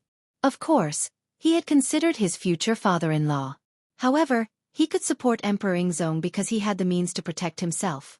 However, the Hu family was different. Moreover, they were in the capital. If Emperor Ingzong got angry and wanted to punish the Hu family, even he couldn't do anything. Since the young master had already made plans, Tiger's man naturally wouldn't ask any more questions. After agreeing, he turned and left. Just as Tiger's man left, Empress Qian, dressed as a palace maid, came to the main hall. It had to be said that the empress was the empress. Even though she was dressed in palace maid attire, it was still difficult to hide her noble aura. In addition, she was indeed very beautiful and young. Her appearance actually made Yang Qindong's eyes light up. The surprise only lasted for a moment. Yang Qindong quickly considered everyone's identity. He immediately knelt on the ground and said, "This subject pays respects to the empress." "No need to be so polite. Yang Qindong, you said that Emperor Ingzong is still alive. Do you have any evidence?" Empress Qian's face was anxious. Her eyes were like limpid autumn water, expressing her current mood. "Yes, please take a look." As Yang Qindong replied, he took out the secret letter written by Zhu Qizhen and handed it to Empress Qian. She received the dense letter with trembling hands. When she opened it and saw the familiar words, Empress Qian couldn't help but cry. This long-awaited handwritten letter was enough to prove that Emperor Ingzong was still alive. For a woman like her, this was the greatest joy. The secret letter had originally been written to Empress Qian. It recorded Emperor Ingzong's recent situation, especially how Yang Qindong had performed a great service and how he had protected Zhu Qizhen to safely escape from the Tumu castle. Now, he had been conferred the title of Count of Loyalty and Courage, a trustworthy person. No matter what the situation in the capital was like, this person was trustworthy. He hoped that Empress Qian and Empress Dowager Sun would cooperate with the Count of Loyalty and Courage. At the end, he wrote that in a few days, he would return to the capital under the protection of the officials. At that time, it would be time for husband and wife to be reunited. Emperor Ingzong was indeed fine and would soon return to the capital. This allowed the large stone hanging in Empress Qian's heart to be put down. She tightly grasped the letter in her hand. When she looked at Yang Qindong, she was about to kneel on the ground to express her gratitude. "Empress, you must not do this." Yang Qindong had long been prepared for this. Everything he had done could not be resolved with a single kneel. It would be better to leave this kneel so that Emperor Ingzong and Empress Qian could continue to express their gratitude. With Yang Qindong's shout, Hu Yan, Chao Yin, and the other girls came over to help Empress Qian up. Being supported by the girls, Empress Qian knew that kneeling to express her gratitude would not do. Empress Qian excitedly said, "Count of Loyalty and Courage, Emperor Ingzong told me to cooperate with you in all matters. What do you think this empress can do? Stay here for the time being. I won't hide it from you. I'm afraid that someone already knows that I've returned and that Emperor Ingzong is still alive. They're probably looking for you right now, so it's safer for you to stay here." Yang Qindong thought about how Jining and eunuch Xing, and would probably be very disappointed that he had not gone to the Imperial Palace according to the previous agreement. "Looking for me? Who are they? What do they want?" Although Empress Qian was pure and kind, it did not mean that she was not scheming. From Yang Qindong's words, she had already guessed something. At this point, there was no need to hide some things. Yang Qindong said, "The ones looking for you should be Xing En and eunuch Jining. They know that Emperor Ingzong has returned and want to capture you to force the emperor to hold back." "What? Xing En also betrayed me?" Hearing this, Empress Qian's face was filled with disappointment. She had originally thought that Xing had followed her for many years and had always thought of her, so he was a trustworthy person. However, it seemed that there were no such things as eternal friends. There were only eternal benefits. In the Imperial Palace, the appointed time had arrived. Not only had the mysterious vanguard not appeared, but even Mao Mu had disappeared. Jining and Xing were both shocked.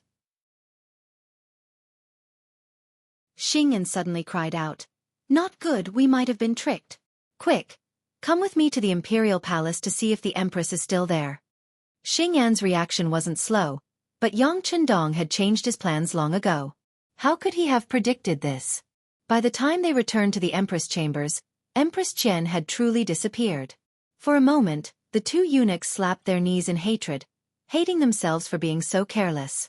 At this moment, another eunuch came to report that the embroidered uniform guard had important matters to report. Qianhu Tangtong was currently holding a meeting with the other Qianhu and Baihu, and it was clear that he intended to leave the capital. How rebellious! Let's go and see what these people are up to. When Jining heard that even the embroidered uniform guard was beginning to disobey her, she was instantly furious. These series of events had already proven that Emperor Yingzong was still alive. Otherwise, what was the point of setting up such a large game of chess? Jining sensed that the situation was about to spiral out of control, so she hastily left the Empress chambers and ran into an agent of the embroidered uniform guard. While they were still some distance away, the agent anxiously said, "Eunuch Jin, your subordinate has already investigated. Nearly 1,000 embroidered uniform guards have gone to the Yang clan manor 15 li south of the city." The Yang clan manor? Yang Chendong? He's actually still alive. When Jining heard this, she suddenly had a feeling of realization. She had been speculating about which vanguard Emperor Yingzong would send back to the capital. For this matter, she had already arranged for all the soldiers guarding the city to interrogate anyone who had come from outside, but they had found nothing. But if this person was Yang Chendong, then everything made sense. This person had never entered the capital, so how could she find him? Good, very good. Jining was not angry. On the contrary, she was rather happy. She had been afraid that she wouldn't be able to find this troublemaker. As long as this person was found, the matter would be easy to handle. She just needed to capture this person or directly kill him, severing Emperor Yingzong's foundation. Then, she would have rendered a great service to Dai Zong. Come, gather 3,000 embroidered uniform guards and pursue them out of the city. We must exterminate Tang Tong and the other rebels. Not mentioning Yang Chendong was part of Jin Ying's selfishness. If she could suppress the news that this person had returned to the capital and that Emperor Yingzong was still alive, then it was best to do so. Following Jin Ying's command, the embroidered uniform guards became busy. Mobilizing 3,000 men in one go was impossible even if one did not want to be known by outsiders. Such a large movement quickly reached the ears of Cao Jixiang, the #1 eunuch in the ceremony directorate.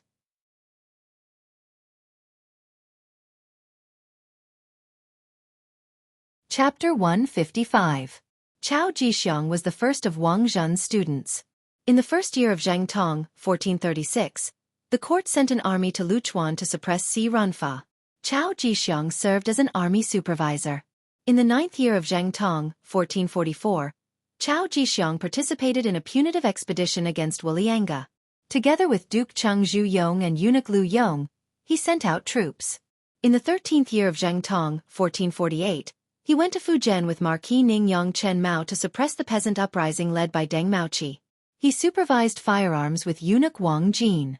Every time he sent out troops, he would select some brave generals and nimble soldiers to serve under him. After he returned, he would raise them at home. Thus, there were many weapons and warriors hidden in his home. Because of his good performance, he was promoted to the position of first eunuch in charge of the ceremony directorate. In name, he held the right to mobilize the brocade guard in the East faction. However, this was only in name. In reality, regardless of whether it was during Wang Zhen's reign or Jin Ying's current reign, he was only in name. The only people he could mobilize were the 500 warriors hidden in his home. When this eunuch, who was nominally in charge of the brocade guard, heard the news of a large mobilization, he immediately sent people to investigate. He had always been very honest. Even though everyone knew that he was Wang Zhen's man, Jining did not immediately act against him. However, this did not mean that he was honest. He just lacked an opportunity to rise up. This powerful eunuch of the Ming dynasty in history, who had even participated in a rebellion, finally felt restless. Seeing that Jining had sucked up to Zhu Qiyu and become a powerful eunuch, Chao Jixiang did not immediately act. Instead, he waited. In his eyes, the situation in the court was not very clear. At the very least, the Walla people who had defeated Zhu Qizhen were a big threat. Before they were defeated, no decision could be considered completely correct. Since he could become a powerful eunuch, he had to be very scheming. It was during this period of waiting that things changed. He learned from his trusted aide that Ing Zong might still be alive and that he had chosen Yang Chendong as the vanguard to return to the army. This news, for Chao Jixiang, who had been silent all this time, was very exciting. At the same time that he saw the light, his entire person became restless. Opportunities were called opportunities because they were rare and had to be grasped. Chao Jixiang was prepared to seize this opportunity. He immediately called over his nephew Chao Qin, his adopted son Chao Xian, and Chao Duo, and told them that he was prepared to help Yang Chendong. Chao Jixiang had always been known for his shrewdness, and there were even people who called him the youngest old fox. He was referring to the fact that even though he was young, he had great foresight. Since he had made such a decision, his subordinates would naturally raise both hands in approval. After reaching a consensus, more embroidered uniform guards and East faction guards started to gather. He had been the director of the East factory for several years. Although it was only in name, the truth was that Wang Zhan had always been in charge of the East factory. He also had to listen to Wang Zhan's instructions when making important decisions. But that didn't mean that Chao Jixiang didn't do anything. On the contrary, he had been secretly building his own system. Now that Wang Zhan was no longer around and the heavy stone on his head was gone, it was time for Chao Jixiang to show his strength. Soon, no less than 3,000 people from the Eastern faction and the Brocade Guards gathered and headed to the Xianxia village under Chao Jixiang's personal lead. Outside the Xianxia village, it was bustling with noise and excitement. Tang Tong led 1,000 embroidered uniform guards in front, while the commander of the embroidered uniform guards, Han Ji, led 3,000 embroidered uniform guards in pursuit.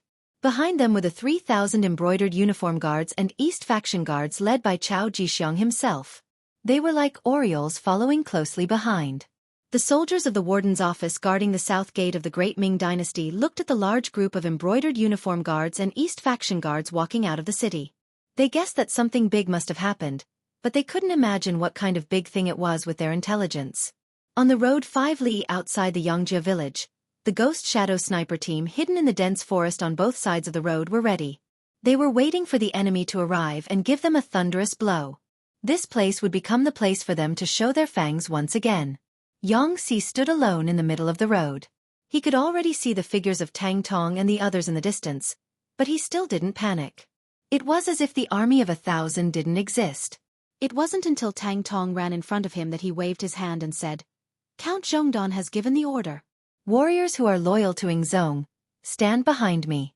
As for the others who want to invade the Yang family manor, kill them." Xia's voice wasn't very loud, but it had a kind of deterrent force. Tang Tong and the others consciously stood behind him and formed a formation. Just as they finished doing this, a group of people came from the distance. They were all wearing flying robes and holding embroidered spring sabers. Their faces were murderous. "Stop right there." When Xianxia saw that the distance between him and the embroidered uniform guards was already about 60 paces, he suddenly let out a loud roar. The sound of his roar rang out, causing Han Jixian, who was leading the charge, to involuntarily rein in his horse and stop. "Who are you? You dare to block the path of my embroidered uniform guards. Do you know that you have committed a capital offense?" Han Ji's eyes were full of murderous intent as he glared at Xianxia. "In front of us is the private manor of Count Zhongdan. No one is allowed to enter without permission. Otherwise it is a capital offense. I want to ask you, how many heads do you have? Are you tired of living?" Facing the angry Han Ji, Xianxia responded with a sneer. His eyes were full of contempt and disdain. When Han Ji saw Xia's imposing manner, he, who was originally filled with anger, immediately turned hostile. "Brat, I am now under Eunuch Jin's orders to capture these traitorous remnants of the embroidered uniform guard. If you know what's good for you, dismount from your horse and kneel on the ground and beg for surrender. Otherwise, don't blame this official for being merciless. Lightly shaking his head, Xianxia narrowed his eyes into slits and didn't say anything else. The warning had already been issued. If the other party still insisted on doing things their own way, the Ghost Shadow Sniper Squad would show them what the end of the road was and what despair was. Seeing that Xianxia didn't say anything else, Han Ji's imposing manner couldn't help but rise. He turned his head to the left and right and said, "Go, capture Tang Tong and the leaders of the rebellion. If anyone dares to resist, kill them without mercy and wipe out their families." Yes. A few of the embroidered uniform guards who were swept by Han Ji's gaze immediately puffed out their chests and raised their heads. They rode their horses forward as if they couldn't bear to look at them. At the same time, their right hands pressed on the embroidered spring sabers at their waists. They looked like they would kill anyone who dared to resist. Puff, puff, puff. The snipers with silencers opened fire under Baizuo's command. Without the slightest movement, for embroidered uniform guards who were riding forward fell from their horses. When they landed on the ground, each of them widened their eyes. Their faces were filled with unwillingness and confusion. The 4 officers of the embroidered uniform guard were suddenly killed on the spot without any warning. This frightened the others. For a moment, the embroidered uniform guards who were advancing stopped in their tracks. They looked around as if they were looking for something. There's no need to look. If anyone is looking, I guarantee that the next one to die will be him. In order to increase the sense of mystery, as well as to deal a fatal blow to the enemy's morale, Xianxia's shout rang out. Some of the officers who were obedient immediately stopped their actions of inquiring about the situation. However, there were also 2 who didn't know what was good for them. They didn't take Xianxia's words seriously at all. They were still looking around to find the reason for their comrades' deaths. However, in the next second the 2 of them became corpses. They fell from their horses with a spear between their eyebrows. 6 people died in a row. This sudden turn of events caused the embroidered uniform guards to cry out in alarm. Death wasn't scary, but to die without knowing why, or even who killed you, this became very scary. Han Ji also had a physical body. With the help of Jin Ying's power and influence, such a person would naturally cherish his life more than ordinary people. Glory and wealth were right in front of him. If he died without enjoying it, how unjust would that be? Seeing that 6 of his subordinates had died in succession, he really couldn't find the reason. His expression changed again and again, and he said to the left and right, "Go, you guys rush over.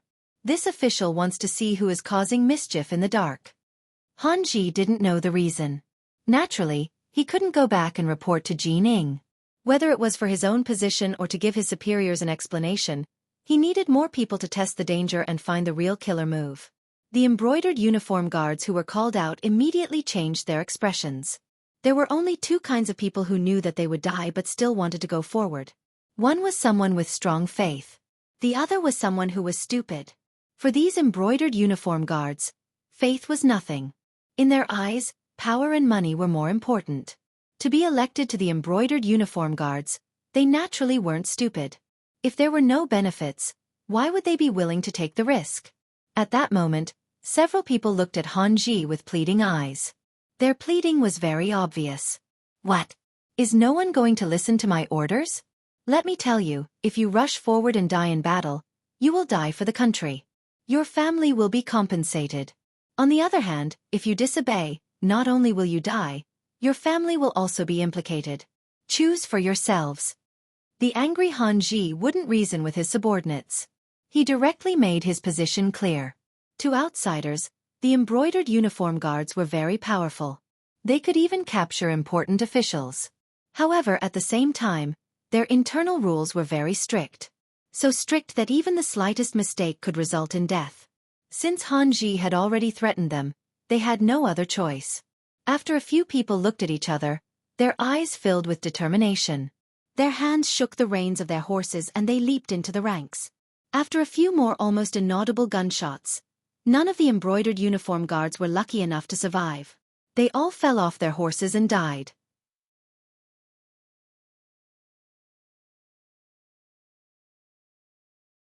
Chapter 156. A few more people died, but they still didn't find anything out of the ordinary. While Han Ji's expression changed drastically, he realized that the embroidered uniform guards around him were intentionally keeping their distance from him.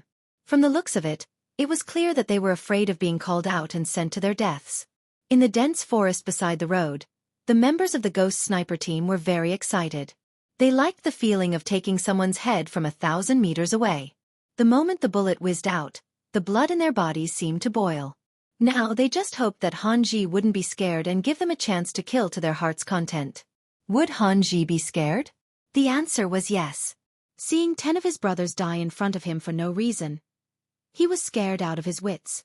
At this moment, he wanted nothing more than to turn around and leave. If it wasn't for the fact that he didn't know how to reply to Jining, he would have disappeared long ago. In contrast, Tang Tong and the others were in high spirits. Although they didn't know why the enemy died as soon as they moved, they were sure that the person who did it in the dark was one of their own. With such a strong external aid, what else did they have to be afraid of?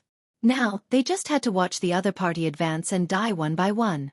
At the same time, many of the brocade guards who were hesitant about whether to follow Tang Tong were glad that they made the right choice. Report. Just as Han Ji was in a dilemma and didn't know what to do next, a cavalry scout came from behind.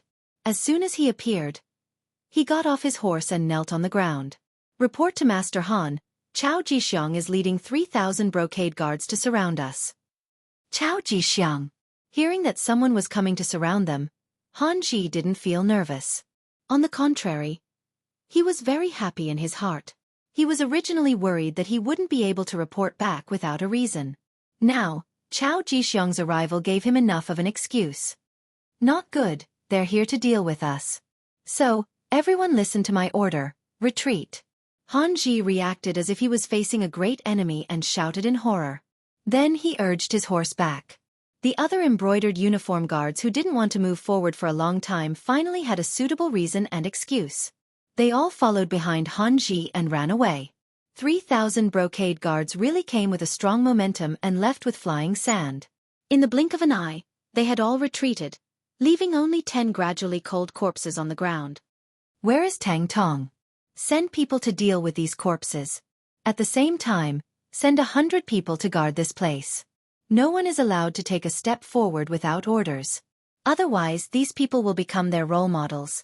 Xianxia issued the order loudly, then rode his horse back to the Yang village. He wanted to tell the young master about Chao Jixiang's arrival and ask him to make a decision. Chao Jixiang led the warriors under his command and the embroidered uniform guards that he could recruit, a total of more than 3,000 people, out of the southern part of the city and headed towards the Yang family manor. Once the army left the capital, it began to slow down. In order to show his importance, he wasn't in a hurry to leave. Instead, he wanted to wait for Han Ji and Tang Tong to kill each other. Then, he would appear as the one who collected the corpses. In this way, he would be able to show his importance. The army proceeded at an unhurried pace, but after traveling only 5 li, the scouts sent back news that Han Ji and the 3,000 embroidered uniform guards had retreated and chosen a different route to return to the capital. Retreated? Could it be that they didn't fight with Tang Tong?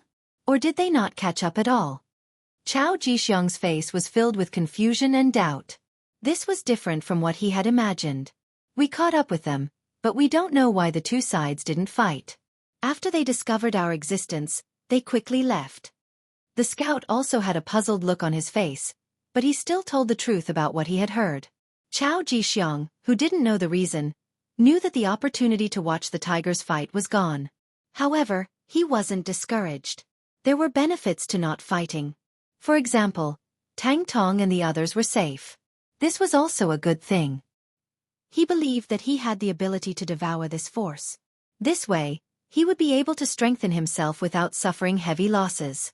All right, since Han Ji and the others have left, let's make a trip to the Yang family manor. Hee, I have heard of this East Marshal for a long time. Yang family manor. Chao Jixiang, this is indeed a character. Yang Chendong listened to Xi's report and had a calm smile on his face. How could he not know of this eunuch who had eventually gone on the path of rebellion in history? It was only because of Wang Zhen's Jining that he didn't stand out so much. With the passage of time, this person had finally stepped onto the stage of history. Based on his performance, he had even had the opportunity to shine earlier than in history. Pass down the message. When he arrives, bring him to see this uncle. Yang Chendong, who had already bared his fangs, no longer had to be so careful in everything like before the wooden castle.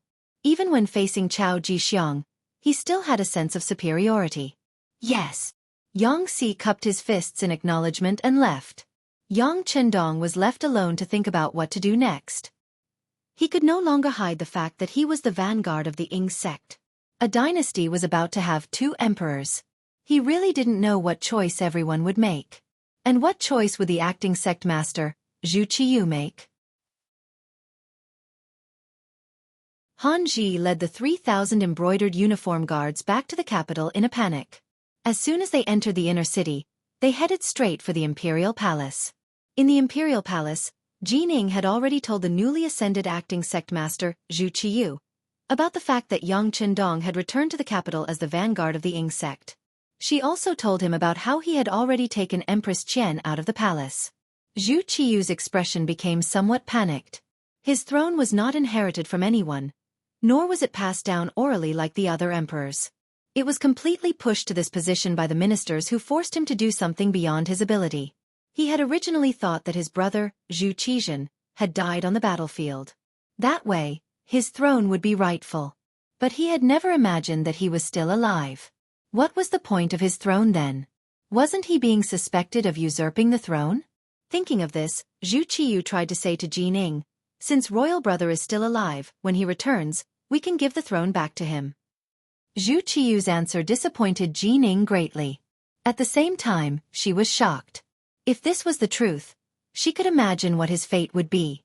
When the Ying sect left, he had told her to handle court affairs with another eunuch, Xing'an, the Minister of Appointments, Wang Zhi, and the Emperor's son-in-law, Zhao Jing. But now, not only had he taken over the other 3, he had also recommended Zhu Qiyu to be the emperor. If he was investigated, the result was obvious. Not only would she die, but everyone related to her would also not be able to escape. She absolutely could not allow Zhu Qizhen to ascend the throne again. After Jining made up her mind, she looked at Zhu Qiyu and said in a threatening tone, "Your Majesty, do you think this is borrowing something? If you don't need it, you can return it? This is the throne. Whether you are willing or not, you are now the acting sect master of the great Ming dynasty. Based on this, do you think that if he returns, he will spare you?" What should I do? Zhu Qiyu heard Jinying's words and immediately panicked. Zhu Qiyu was not a shrewd person. In terms of scheming, he was far from his brother, Zhu Qizhen. He was straightforward and had a low EQ. Sometimes, he didn't even know how to be flexible. In history, he had even openly bribed the officials for his son to become the crown prince. This could be seen. Now that he heard Jinying's threatening words, he was naturally shocked. Speaking of which, no one wanted to die. Zhu Qiyu was naturally the same. Especially after being the emperor for a few days, the people below were very polite to him. No matter what he wanted to do, they would obey. This feeling made him feel a little smug. Now, he had to give up all of his privileges and even bear the risk of losing his life. If it were anyone else, they would be afraid and reluctant to do so. Jining saw that Zhu Qiyu was a little scared and knew that her words had worked. While she was happy, she spoke her opinion and meaning. "Your Majesty, no matter how you obtain the throne, there is no doubt that it is legitimate. You were recommended by the officials and approved by Empress Dowager Sunday. Then, you are the current emperor of the great Ming dynasty. There is no doubt about this. If anyone has doubts, then they should be arrested and killed as an example to others." Arrested and killed? Zhu Qiyu repeated Jinying's words. "That's right, capture them and kill them. This way, no one will dare to say bad things about you. As for the matter of Emperor Yingzong returning to the court, I think we can make him the retired emperor, just like Li Yuan during the Tang dynasty. Wasn't he revered as the retired emperor by his second son, Li Shimin? In later generations, because Li Shimin was close to the government and loved the people, he was still revered as Emperor Taizong of the Tang dynasty. This is the example set by our predecessors." Jining was not an ignorant and incompetent person. When she spoke of history, she was clear and logical.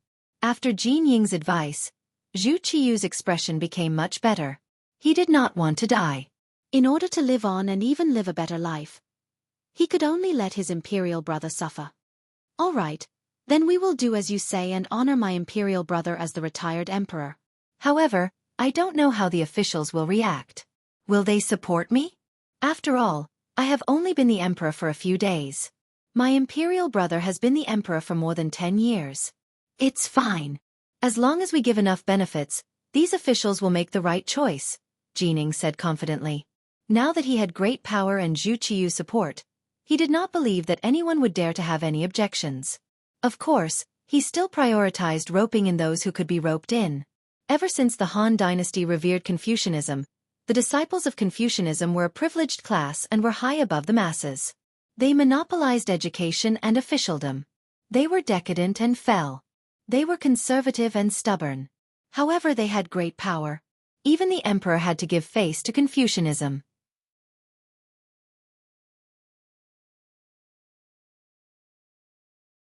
Chapter 157. This was also why Zhu Qiu was so worried about the reactions of the officials. The power they represented was often greater than that of the imperial power. Jining naturally understood this principle. But it was precisely because he knew the reason that he was even more confident that as long as he gave them enough benefits, he would have no need to worry about the support of these officials. And among these ministers, there was one person who was very important, and that was Yang Chendong. Since Zhu Qiu had sent him back as the vanguard, this meant that he was trusted. If he could also support Zhu Qiu's claim to be the rightful emperor, Zhu Qiu would truly be unable to make a comeback. After deciding on a plan with the emperor, Jining left the main hall and ran into the embroidered uniform guard commander Han Ji, who was like an ant on a hot pan. When he saw his master come out, Han Ji dropped to his knees. This subordinate was incompetent and was unable to capture Tang Gue and the others. In addition, Chao Jixiang led a large group of embroidered uniform guards to cut off this subordinate's retreat. This subordinate was worried that the army would be lost, so I retreated first. But I have already sent people to the various city gates and warned them that without your highness's order, no embroidered uniform guard is allowed to enter the capital. What's going on? How many men did Chao Jixiang lead? So many things had happened in such a short time, and Jin Ying's expression changed again and again. He had originally believed that with his superior numbers, killing Tang Tong and capturing Yang Chendong was just a matter of time. Once Yang Shima became a prisoner, he would no longer have a chance to negotiate with him. At that time, he would be able to do whatever he wanted. He had never imagined that things would turn out to be completely different. It's like this. Han Ji wiped the sweat from his forehead and explained everything he had seen and heard to Jin Ying. When he heard that 10 embroidered uniform guards had been killed without a single sign and that no one had been able to find out who had done it, Jining knew that it had to have been the work of those advanced firearms. He also understood that the report that Qian Sangbao had taken the Yang clan and was searching for firearms was false. By the time he had received the news, Qian Sangbao had probably already been dead.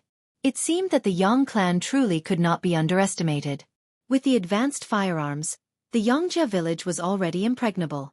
Now that they had Chao Jixiang's support, it was likely that they would become powerful. It seemed that this Yang Shima was really difficult to deal with.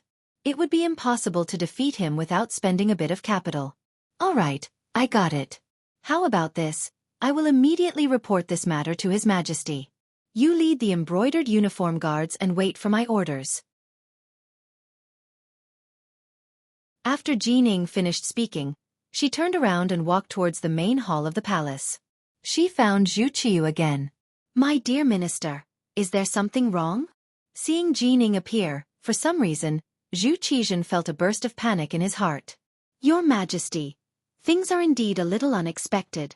That Yang Chendong, who was just conferred the title of Loyal and Courageous Count by Ying Zong, has a very powerful firearm in his hands.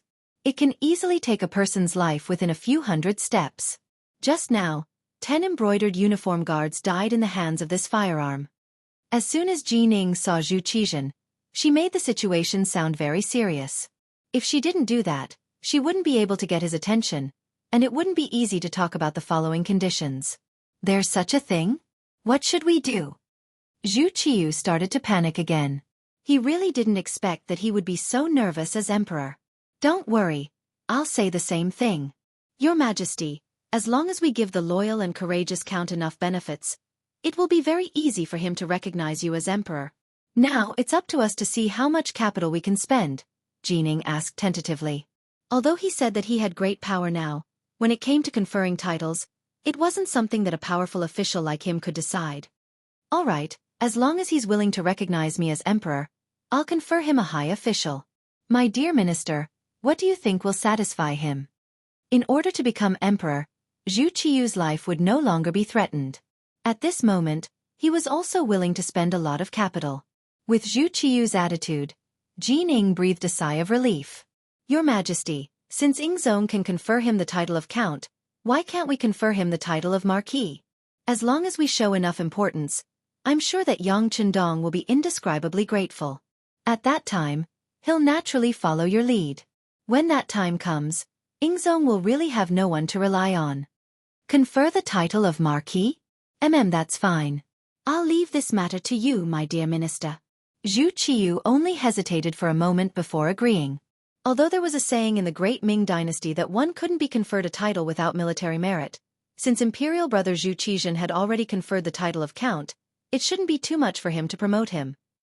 On the official road 5 li away from Yang Manor, Chao Jixiang rushed over with his army of 3,000. What he saw was a man dressed as a servant riding on a tall horse blocking the road. Behind him were 100 embroidered uniform guards wearing flying fish robes. The formation was placed in front of him, but it was completely unwelcoming. There wasn't the slightest bit of welcome. This caused Chao Jixiang to be dissatisfied. His nephew, Chao Xian, was flustered and exasperated as he shouted, "What are you doing? Don't you recognize Lord Chao?" During Wang Zhen's reign, Chao Jixiang was the first eunuch in charge of the ceremony directorate. In name, he was in charge of the Eastern faction and the embroidered uniform guards. His subordinates naturally recognized him. However, after witnessing Han Ji's defeat, they were filled with confidence in their loyalty. Even if their immediate superior appeared, no one would feel afraid. Chao Xian roared, only to be met with silence. After a while, seeing that no one spoke, Xianxia chuckled and said, "What's wrong? Brother, are you trying to scare someone?"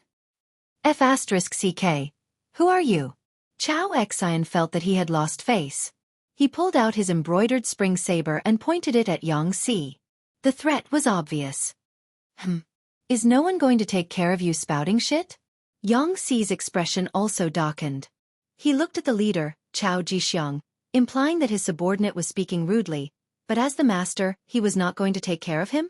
Facing Xi's gaze, Chao Jixiang acted as if he did not see it.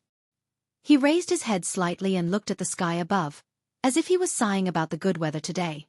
Ding! A crisp and deafening sound suddenly rang out.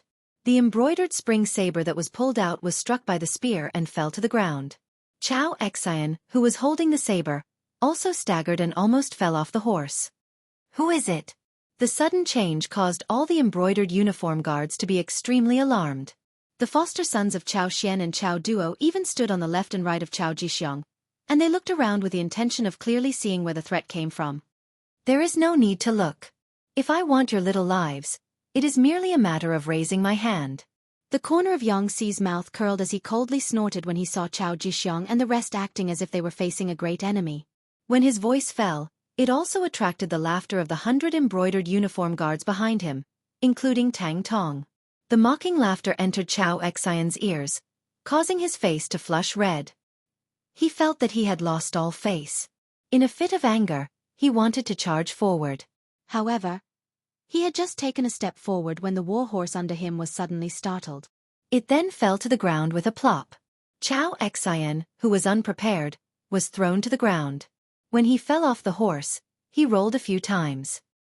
His body was covered in dust, and his face was pale as he stood foolishly on the spot. Do you see? If I wanted to take your life, you would have been a dead man just now. It was only because Count Zhongguo thought that you were all wholeheartedly serving the public that he showed mercy. However, if there is anyone who refuses to accept this and wants to provoke me, then I won't be polite in the slightest. If you don't believe me, you can try. Pointing at Chao Xian, who was crawling up from the ground, Xi's words were no longer merciless. This time, there was no one who didn't believe him. Although there were still some people who didn't accept this, they suppressed the impulse in their hearts. This was because they knew that if they didn't act properly, it was very likely that they would end up dead on the spot. Chao Jixiang, who was originally calm and waiting for Yang Chendong to appear, was no longer as relaxed as before. When he looked at Yang Si again, he first pushed away Chao Xian and Chao Duo who were protecting him. Then he mounted on his horse and cupped his hands together. "This brother, I am Chao Jixiang. I have something to discuss with Count Zhonghua. Please pass on the message." "Humph. Wouldn't it have been fine if you had done this earlier? All right, wait for me to report to Count Zhonghua." Yang Si had long expected this kind of result. He cupped his hands together and spoke with a trace of politeness. Turning around, Yang Si didn't immediately head straight for the Yang clan manor. Instead he said to the leader Tang Tong, "Look carefully. If anyone doesn't listen to my advice and recklessly charges forward, you only need to shout loudly and there will naturally be people who will take their lives." After saying this, Yang Si swaggered off, leaving Chao Jixiang and the others with no place to vent their anger. No matter what, Chao Jixiang was the eunuch in charge of the ceremony directorate and was ranked first. Moreover, he also had the status of the East Faction factory manager. Normally, when he met any minister, the other party would be polite. How could he have encountered this kind of situation? Even if Yang Chendong had already been conferred a noble title and became Count Zhonghua, there were still many people in the Great Ming dynasty who had a noble title. How could he dare to be so impolite to the East Faction factory manager? It was just that the situation was stronger than the person. Although in terms of status, he was a level higher than the other party, the killing intent that came out of nowhere really scared Chao Jixiang and the others. Yang Si told them to wait obediently, so they could only continue to wait. In the Yang clan manor, Yang Chendong was in the study drawing for the women. Because there were too many women squeezing in, it actually felt a little crowded. Hu Yan, Chao Yin, Yang Duo, Lady Shui, and Lady Xiang were all in the study, waiting in line for Yang Chendong to draw. A strange atmosphere lingered in the study, giving Yang Chendong a kind of scalp-tingling feeling.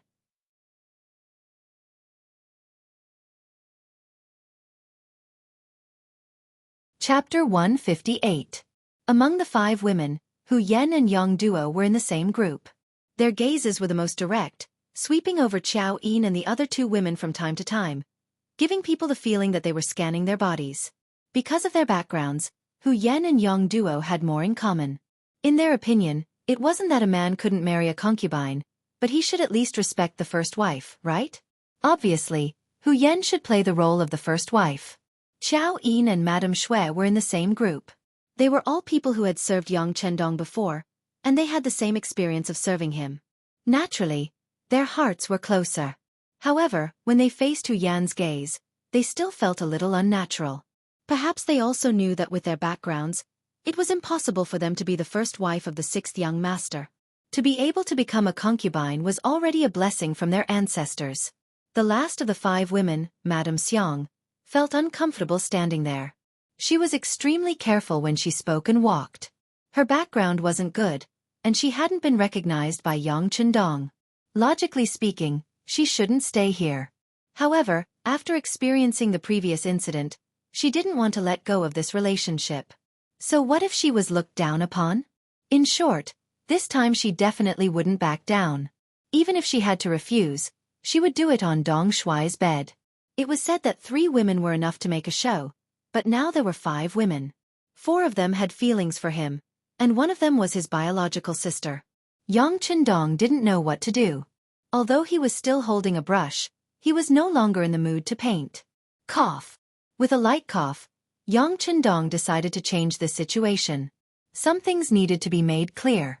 Otherwise, he didn't know how he would live in the future. What he wanted was to enjoy the happiness of having multiple wives, not to look at other people's faces and consider their feelings. His cough immediately attracted the attention of the 5 women. Almost at the same time, several cups of tea were handed to him. Seeing all the women fawning over him, Yang Chendong couldn't help but let out a long sigh and said, "All right, I understand your intentions. Now, I'll give everyone a choice. If you want to leave my woman, you can do so. Not only will I not pursue the matter, I'll even give her a large sum of money. It can be considered as ending our fate." "That's right, 7th sister. Can you leave first?" Yang Chendong's intention was to discuss, but his tone was extremely firm. This caused 7th sister Yang Duo, who originally wanted to stay here to watch the show, to feel a chill run down her spine. She actually involuntarily agreed and then left the study. After Yang Duo left, the 4 women left behind all liked Yang Chendong, and Dong Shuai also liked them. At this moment, the 5 of them were staring at each other, but none of them moved. All right, since no one wants to leave, then this young master has to say some rules. Yang Chendong began to set the family rules.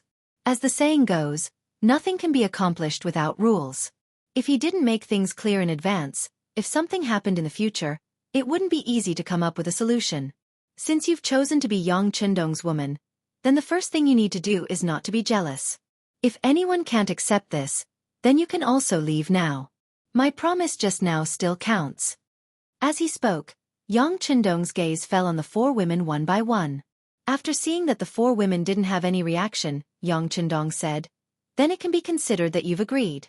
From now on, if anyone takes any extreme actions because of jealousy, then sorry, the result will be that you'll be kicked out of the Yang family village and never allowed to take a step back. Second, after becoming my woman, you need to pay attention to unity. Because you'll be sisters in the future, if you get along well, this young master will naturally be happy.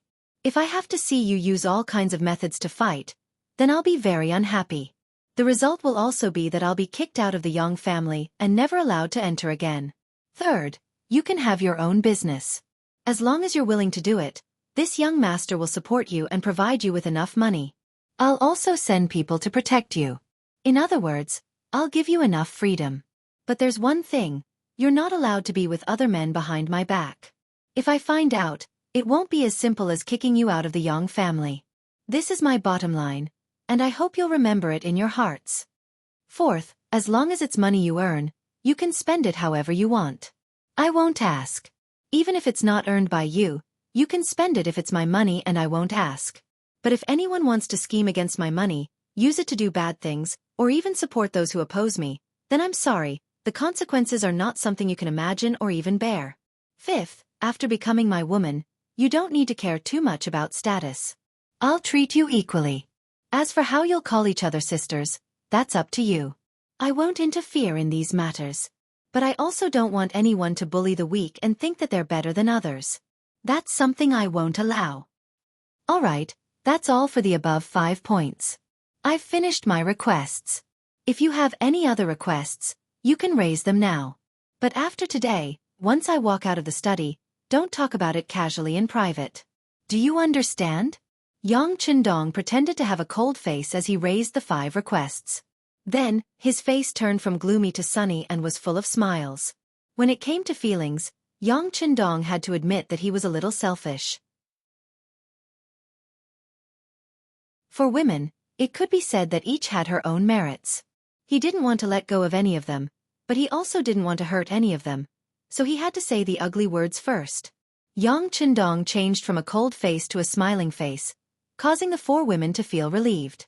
Then they began to express their opinions one by one. The first to speak was Hu Yen. Although none of the women said anything, everyone knew that Hu Yen was very likely to become Yang Chendong's wife in terms of background and knowledge. This was determined by the environment, and it was very difficult for Yang Chendong to change it. Not to mention, Hu Yen knew that Yang Chendong was likely to have an accident, but she still came to Yang Chendong and claimed to be the daughter-in-law of the Yang family. Just this point alone was not comparable to ordinary women. If she became the first wife, others would not have any objection. Hu Yen was the first to stand up. Her eyes fell on Yang Chendong, and she said with shyness, "I abide by the 5 requirements of Dong Shuai. At the same time, I also have to criticize myself. In fact, I didn't mean to be rude to my sisters. It's all my 7th sister who taught you." Alas, she suffered in the Wang family. She was afraid that you would suffer like this, so she did this. I can understand, but don't do it again. You can't do this in the future. I'm not that Wang Go. By the way, you can call me Lu Lang in the future. Yang Chendong's face was full of smiles. He had already learned from Yang Si and Yang Lu that before he came back, the women got along very well. For such a sudden change, it must be 7th sister who played a role in it. Sure enough, Yang Chendong directly pointed out the problem. Hu Yan blushed and said, I really can't hide anything from Lu Lang. Haha, Lu Lang is a good name. Of course, only my women are qualified to call me that. Haha, okay, come over and let Lu Lang hug you. Yang Chendong laughed and ignored Xiao Yin and the other women who wanted to say something. He first put Hu Yan, who was the closest to him, on his lap. Since he had made the request and no one had any objections, there was no need to listen to the attitudes of these women. Wouldn't it be better to see everything through their actions in the future? It was Hu Yan's first time being so close to Yang Chendong, and she immediately blushed. However, when Xiao Yin, Madame Shui, and Madame Shui also came to Yang Chendong's side and huddled together, her shyness quickly disappeared and she blended into the warm atmosphere. Outside the study, Yang Si had been there for a while, but when he saw Miss Seven guarding here and not allowing anyone to enter, he could only stand aside and wait respectfully. It was not until about an hour later that Yang Chendong's voice came from inside. Yang Si, you're back, right? Come in and talk. Yes. Yang Si quickly responded, then lowered his head and entered the study. As soon as he entered, he said without even raising his head, Young Master, the Ghost Shadow Sniper team frightened Chao Jixiang. They are now 5 miles away from the manor, waiting for Young Master to meet them. Well done. How about this? Let Chao Jixiang enter the manor and allow him to bring 2 embroidered uniform guards with him. Remember, 2 people at most. If he doesn't want to, he can go back to where he came from. Yang Chendong waved his hand, not treating Chao Jixiang as an important person at all. Understood. Yang Si responded, then turned and left. He could only bring 2 attendants. Whether Chao Jixiang would agree or not was not within his scope of consideration. He only needed to listen to the young master's orders. At this time, Chao Jixiang was already impatient. After more than an hour, he still did not see Yang Si return. If he rode a horse from here to the Yang Manor, it would only take a moment for him to go back and forth. However, after such a long time, he still did not see Chu Li, which made him feel like he was being played. However, although he was impatient, he still could not leave. After all, if he wanted to contact Ying Zong, he could only find Yang Chendong. Thus, even if he was angry, he did not show it on his face. His nephew, Chao Xian, had already patted off all the dust on his body. He felt embarrassed as he stared at Tang Tong and the 100 embroidered uniform guards opposite him. If eyes could kill, Jie and the others would have died many times over. Uncle, why don't we kill our way into the manor and capture Yang Chendong alive? I don't believe that he won't tell us where Ying Zong is.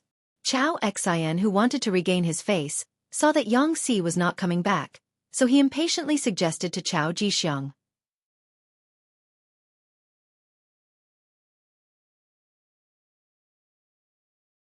Chapter 159. Upon hearing his words, Chao Xian and Chao Duo nodded in agreement. Clearly they had the same thoughts. Charge over. Have you forgotten how you fell off your horse? Chao Jixiang glared at Chao Xian. He had just patted off the dust on his body, yet he had already forgotten about the pain. Did he even have a brain? Chao Xian was naturally indignant after being reprimanded. However, when he thought about how he fell off his horse for no reason, he immediately suppressed the impulse in his heart. He couldn't help but look to the sides of the road. However, there was only dense forest everywhere, and he couldn't see anything out of the ordinary. Time slowly passed. Finally, the sound of horse hooves could be heard. Yang Si arrived on horseback. Chao Jixiang heaved a sigh of relief. However, when he saw that only Yang Si had arrived and that Yang Chendong wasn't with him, he couldn't help but raise his eyebrows. What is the meaning of this? Does he not want to meet me? At this moment, Yang Si arrived before the 2 armies and stopped in front of Tang Tong and the others. After which, Yang Si announced loudly, "The Count has ordered for eunuch Chao to bring 2 attendants and follow me into the manor for a chat." What? Upon hearing that only 2 people were allowed in, Chao Xian and the others immediately flew into a frenzy. The 2 foster sons, Chao Xian and Chao Duo, even tried to dissuade him. This was a trap, and they hoped that their foster father wouldn't fall for it. At this moment, Chao Jixiang was also furious. This Yang Chendong didn't take him seriously at all. He clearly knew his identity, yet he didn't come out to greet him personally. Instead, he allowed him to bring only 2 attendants into the manor. This was clearly a slap to his face. Of course, Chao Jixiang didn't think that Yang Chendong was trying to harm him. Firstly, there wasn't any conflict of interest between them. Secondly, if Wang Chong really wanted to harm him, all he had to do was use the same method he used on Chao Xian, and he wouldn't be able to avoid it. Being looked down on like this, Chao Jixiang really wanted to turn around and leave in anger. However, if he were to leave, he would really become a barren tree. Putting aside the fact that he wouldn't be able to return to the capital, he wouldn't be able to meet Ingzong either. At that time, he would definitely be labeled as a rebel. Sigh. Forget it. When one is under someone else's roof, one has no choice but to lower one's head. However, Yang Chendong, for humiliating me like this today, this duke will get his revenge sooner or later. Chao Jixiang decided to lower his head. He turned around and pointed to two good fighters from the East faction and said, "You two come with me. The rest of you stay here.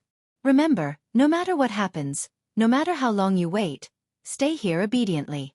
If anyone dares to make a decision on their own, I will not let them off easily when I return."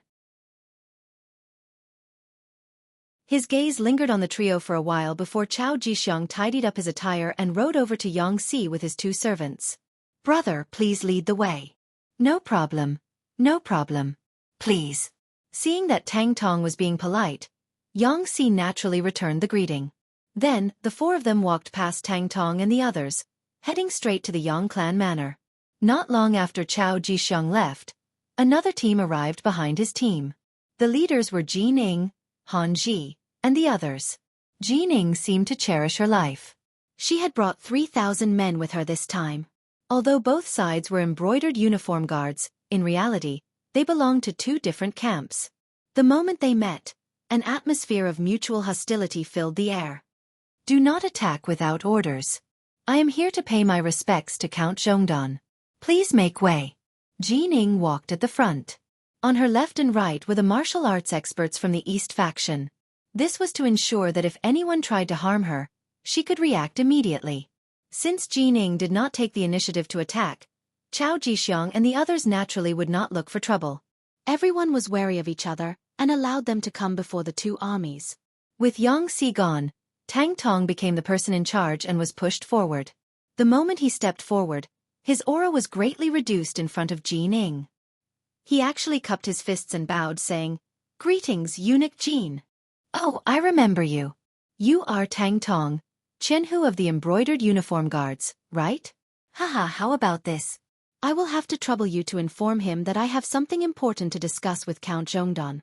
Jin Ying's face was full of smiles, as if she and Tang Tong were old acquaintances. This was the first time Jining respected him so much. For a moment, Tang Tong felt like he was floating. "All right. Please wait for a moment. Eunuch Jin. I will go to Yang village now. Thank you, thank you." As Jining finished speaking, Tang Tong had already mounted his horse. He turned and galloped in the direction of Yang village. Xianxia brought Chao Jixiang and the others to the inner courtyard of Yang village. Yang Lu stood there. He raised his hand and blocked their way. "What are you doing?" Yang Lu's action caused one of the embroidered uniform guards to draw his spring-embroidered knife. But just as he drew his steel knife, he felt pain in his arm. Blood splattered. His right hand holding the knife had been hit by the first guard hidden on the roof of Yang village. The steel knife fell to the ground. The guard's pained cry rang out. "You have 3 breaths time to shut up. Otherwise, the next hit won't be your arm, but your head." Yang Lu reached out his right hand and gestured a pistol. He chuckled as he spoke to the embroidered uniform guard who dared to draw his knife. Although Yang Lu was smiling when he spoke, the content of his words was so terrifying that the embroidered uniform guard immediately shut his mouth. He allowed the pain to break out in a cold sweat. He didn't dare to make the slightest sound. "That's more like it. Our count doesn't like to see people using weapons. So, it's best that you cooperate with the inspection. Come, raise your arms and take out your weapons." Yang Lu walked in front of Chao Jixiang with a twisted smile. Chao Jixiang knew that Yang Lu wanted to search him. Although he didn't have any weapons on him, this action was a form of contempt. This made him very unhappy. But since he was here, he had to abide by the rules. Especially since there was already an example in front of him, He didn't dare to play any tricks. Only after letting out an unhappy snort, he still cooperated with Yang Lu's inspection in the end. After searching for a while and not finding any dangerous items on him, Yang Lu nodded and spoke to Xianxia. Fourth brother, I'll bring him in. No problem. I also need to keep an eye on the front in case anyone tries to play any tricks. As for these two, just stay here obediently. Remember, if you dare to do anything untoward, I guarantee that your heads will explode in the next second. After Xianxia agreed, he intimidated the two embroidered uniform guards who had followed him. Then, he mounted his horse and rushed out of the manor. Just as Xianxia rode out of the manor, he saw Tang Tong riding a horse towards him. Stop. Why aren't you keeping an eye on the front? Why are you running into the manor? Tang Tong was still a Jianghu of the embroidered uniform guards and wasn't considered a member of the Xiangshia's new army. Naturally, he couldn't enter the manor as he pleased. Brother Xianxia, eunuch Jining is here. He's just 5 li away and says he wants to see the count. When Tang Tong saw Xianxia, he didn't know why he felt nervous. Perhaps he was worried that if he didn't perform well, something would fly out of nowhere and kill him. So what if he's here? What's there to be surprised about? Wait here first. I'll report this matter to the count. Xianxia, who was very dissatisfied with Tang Tong's performance, rolled his eyes and pointed to the ground. He meant to tell Tang Tong that he could go up to this point. If he wanted to go any further, he would be crossing the line. Tang Tong was an understanding person. He nodded repeatedly and almost raised his hand to swear that he wouldn't cross the line. Not far from the two of them, outside the Yang Manor, 900 embroidered uniform guards were eating with pots and pots. Since they had come to the Yang Manor, there was naturally plenty of good food and drink. They were really eating big pieces of meat and drinking big mouthfuls of wine. Even from a distance, a fragrant smell wafted over. This was the rule of the Yang Manor. As long as you weren't a member of the Yang Manor, no matter what your status was, you couldn't stay here without permission. This rule came into effect after Yang Qindong returned. In the side hall of the Yang family manor, Chao Jixiang saw Yang Qindong, who was dressed in green. Just like before the battle, he was wearing the most ordinary green clothes. When Yang Qindong walked out under the protection of Tiger's Mane, Chao Jixiang hurriedly stood up and said respectfully with a smile, "Greetings, Count Zhongdan." "Eunuch Chao is too polite. Take a seat." Casually pointing to a chair, Yang Qindong sat down at the head of the table with a smile on his face. When Yang Qindong sat down, Chao Jixiang slowly sat down, giving off a feeling that he was following the rules. But the more he acted like this, the more Yang Qindong felt that this person wasn't simple, and the more cautious he became. After both parties sat down, Yang Qindong took the initiative to speak.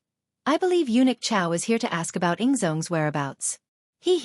This count can tell you that the emperor is fine. He eats well and sleeps well. He is on his way to the capital. It's just that." Hearing that Ingzong was fine, Chao Jixiang's face revealed a happy smile. Dai Zong had already put Jining in an important position, so it was impossible for him to put him in an important position. But with Ingzong, if Wang Zhen died, he would have a chance to be promoted. But after hearing Yang Qindong's words, his originally smiling face became tense. But what does Count Zhongdan mean by just that? Sigh. With a long sigh, Yang Qindong pretended to bemoan the state of the universe and the fate of mankind, and said, "But now that there is an emperor in the capital, I really don't know what will happen to Ingzong when he returns." Yes. After hearing this, Chao Jixiang's face became much more unsightly. Now that there was a new substitute emperor, Zhu Qiyu, in the capital, why would Zhu Qizhen return at this time? It was impossible for there to be two emperors in a single dynasty. One of them was destined to leave the throne. Although Ingzong had been the emperor for a long time, Daizong now occupied the capital, controlled the army, and had the initiative. If they really fought, it was unknown who would win. You're tuning in to the Wisdom Diary YouTube channel. Don't forget to subscribe and join us on this journey to catch the most captivating stories.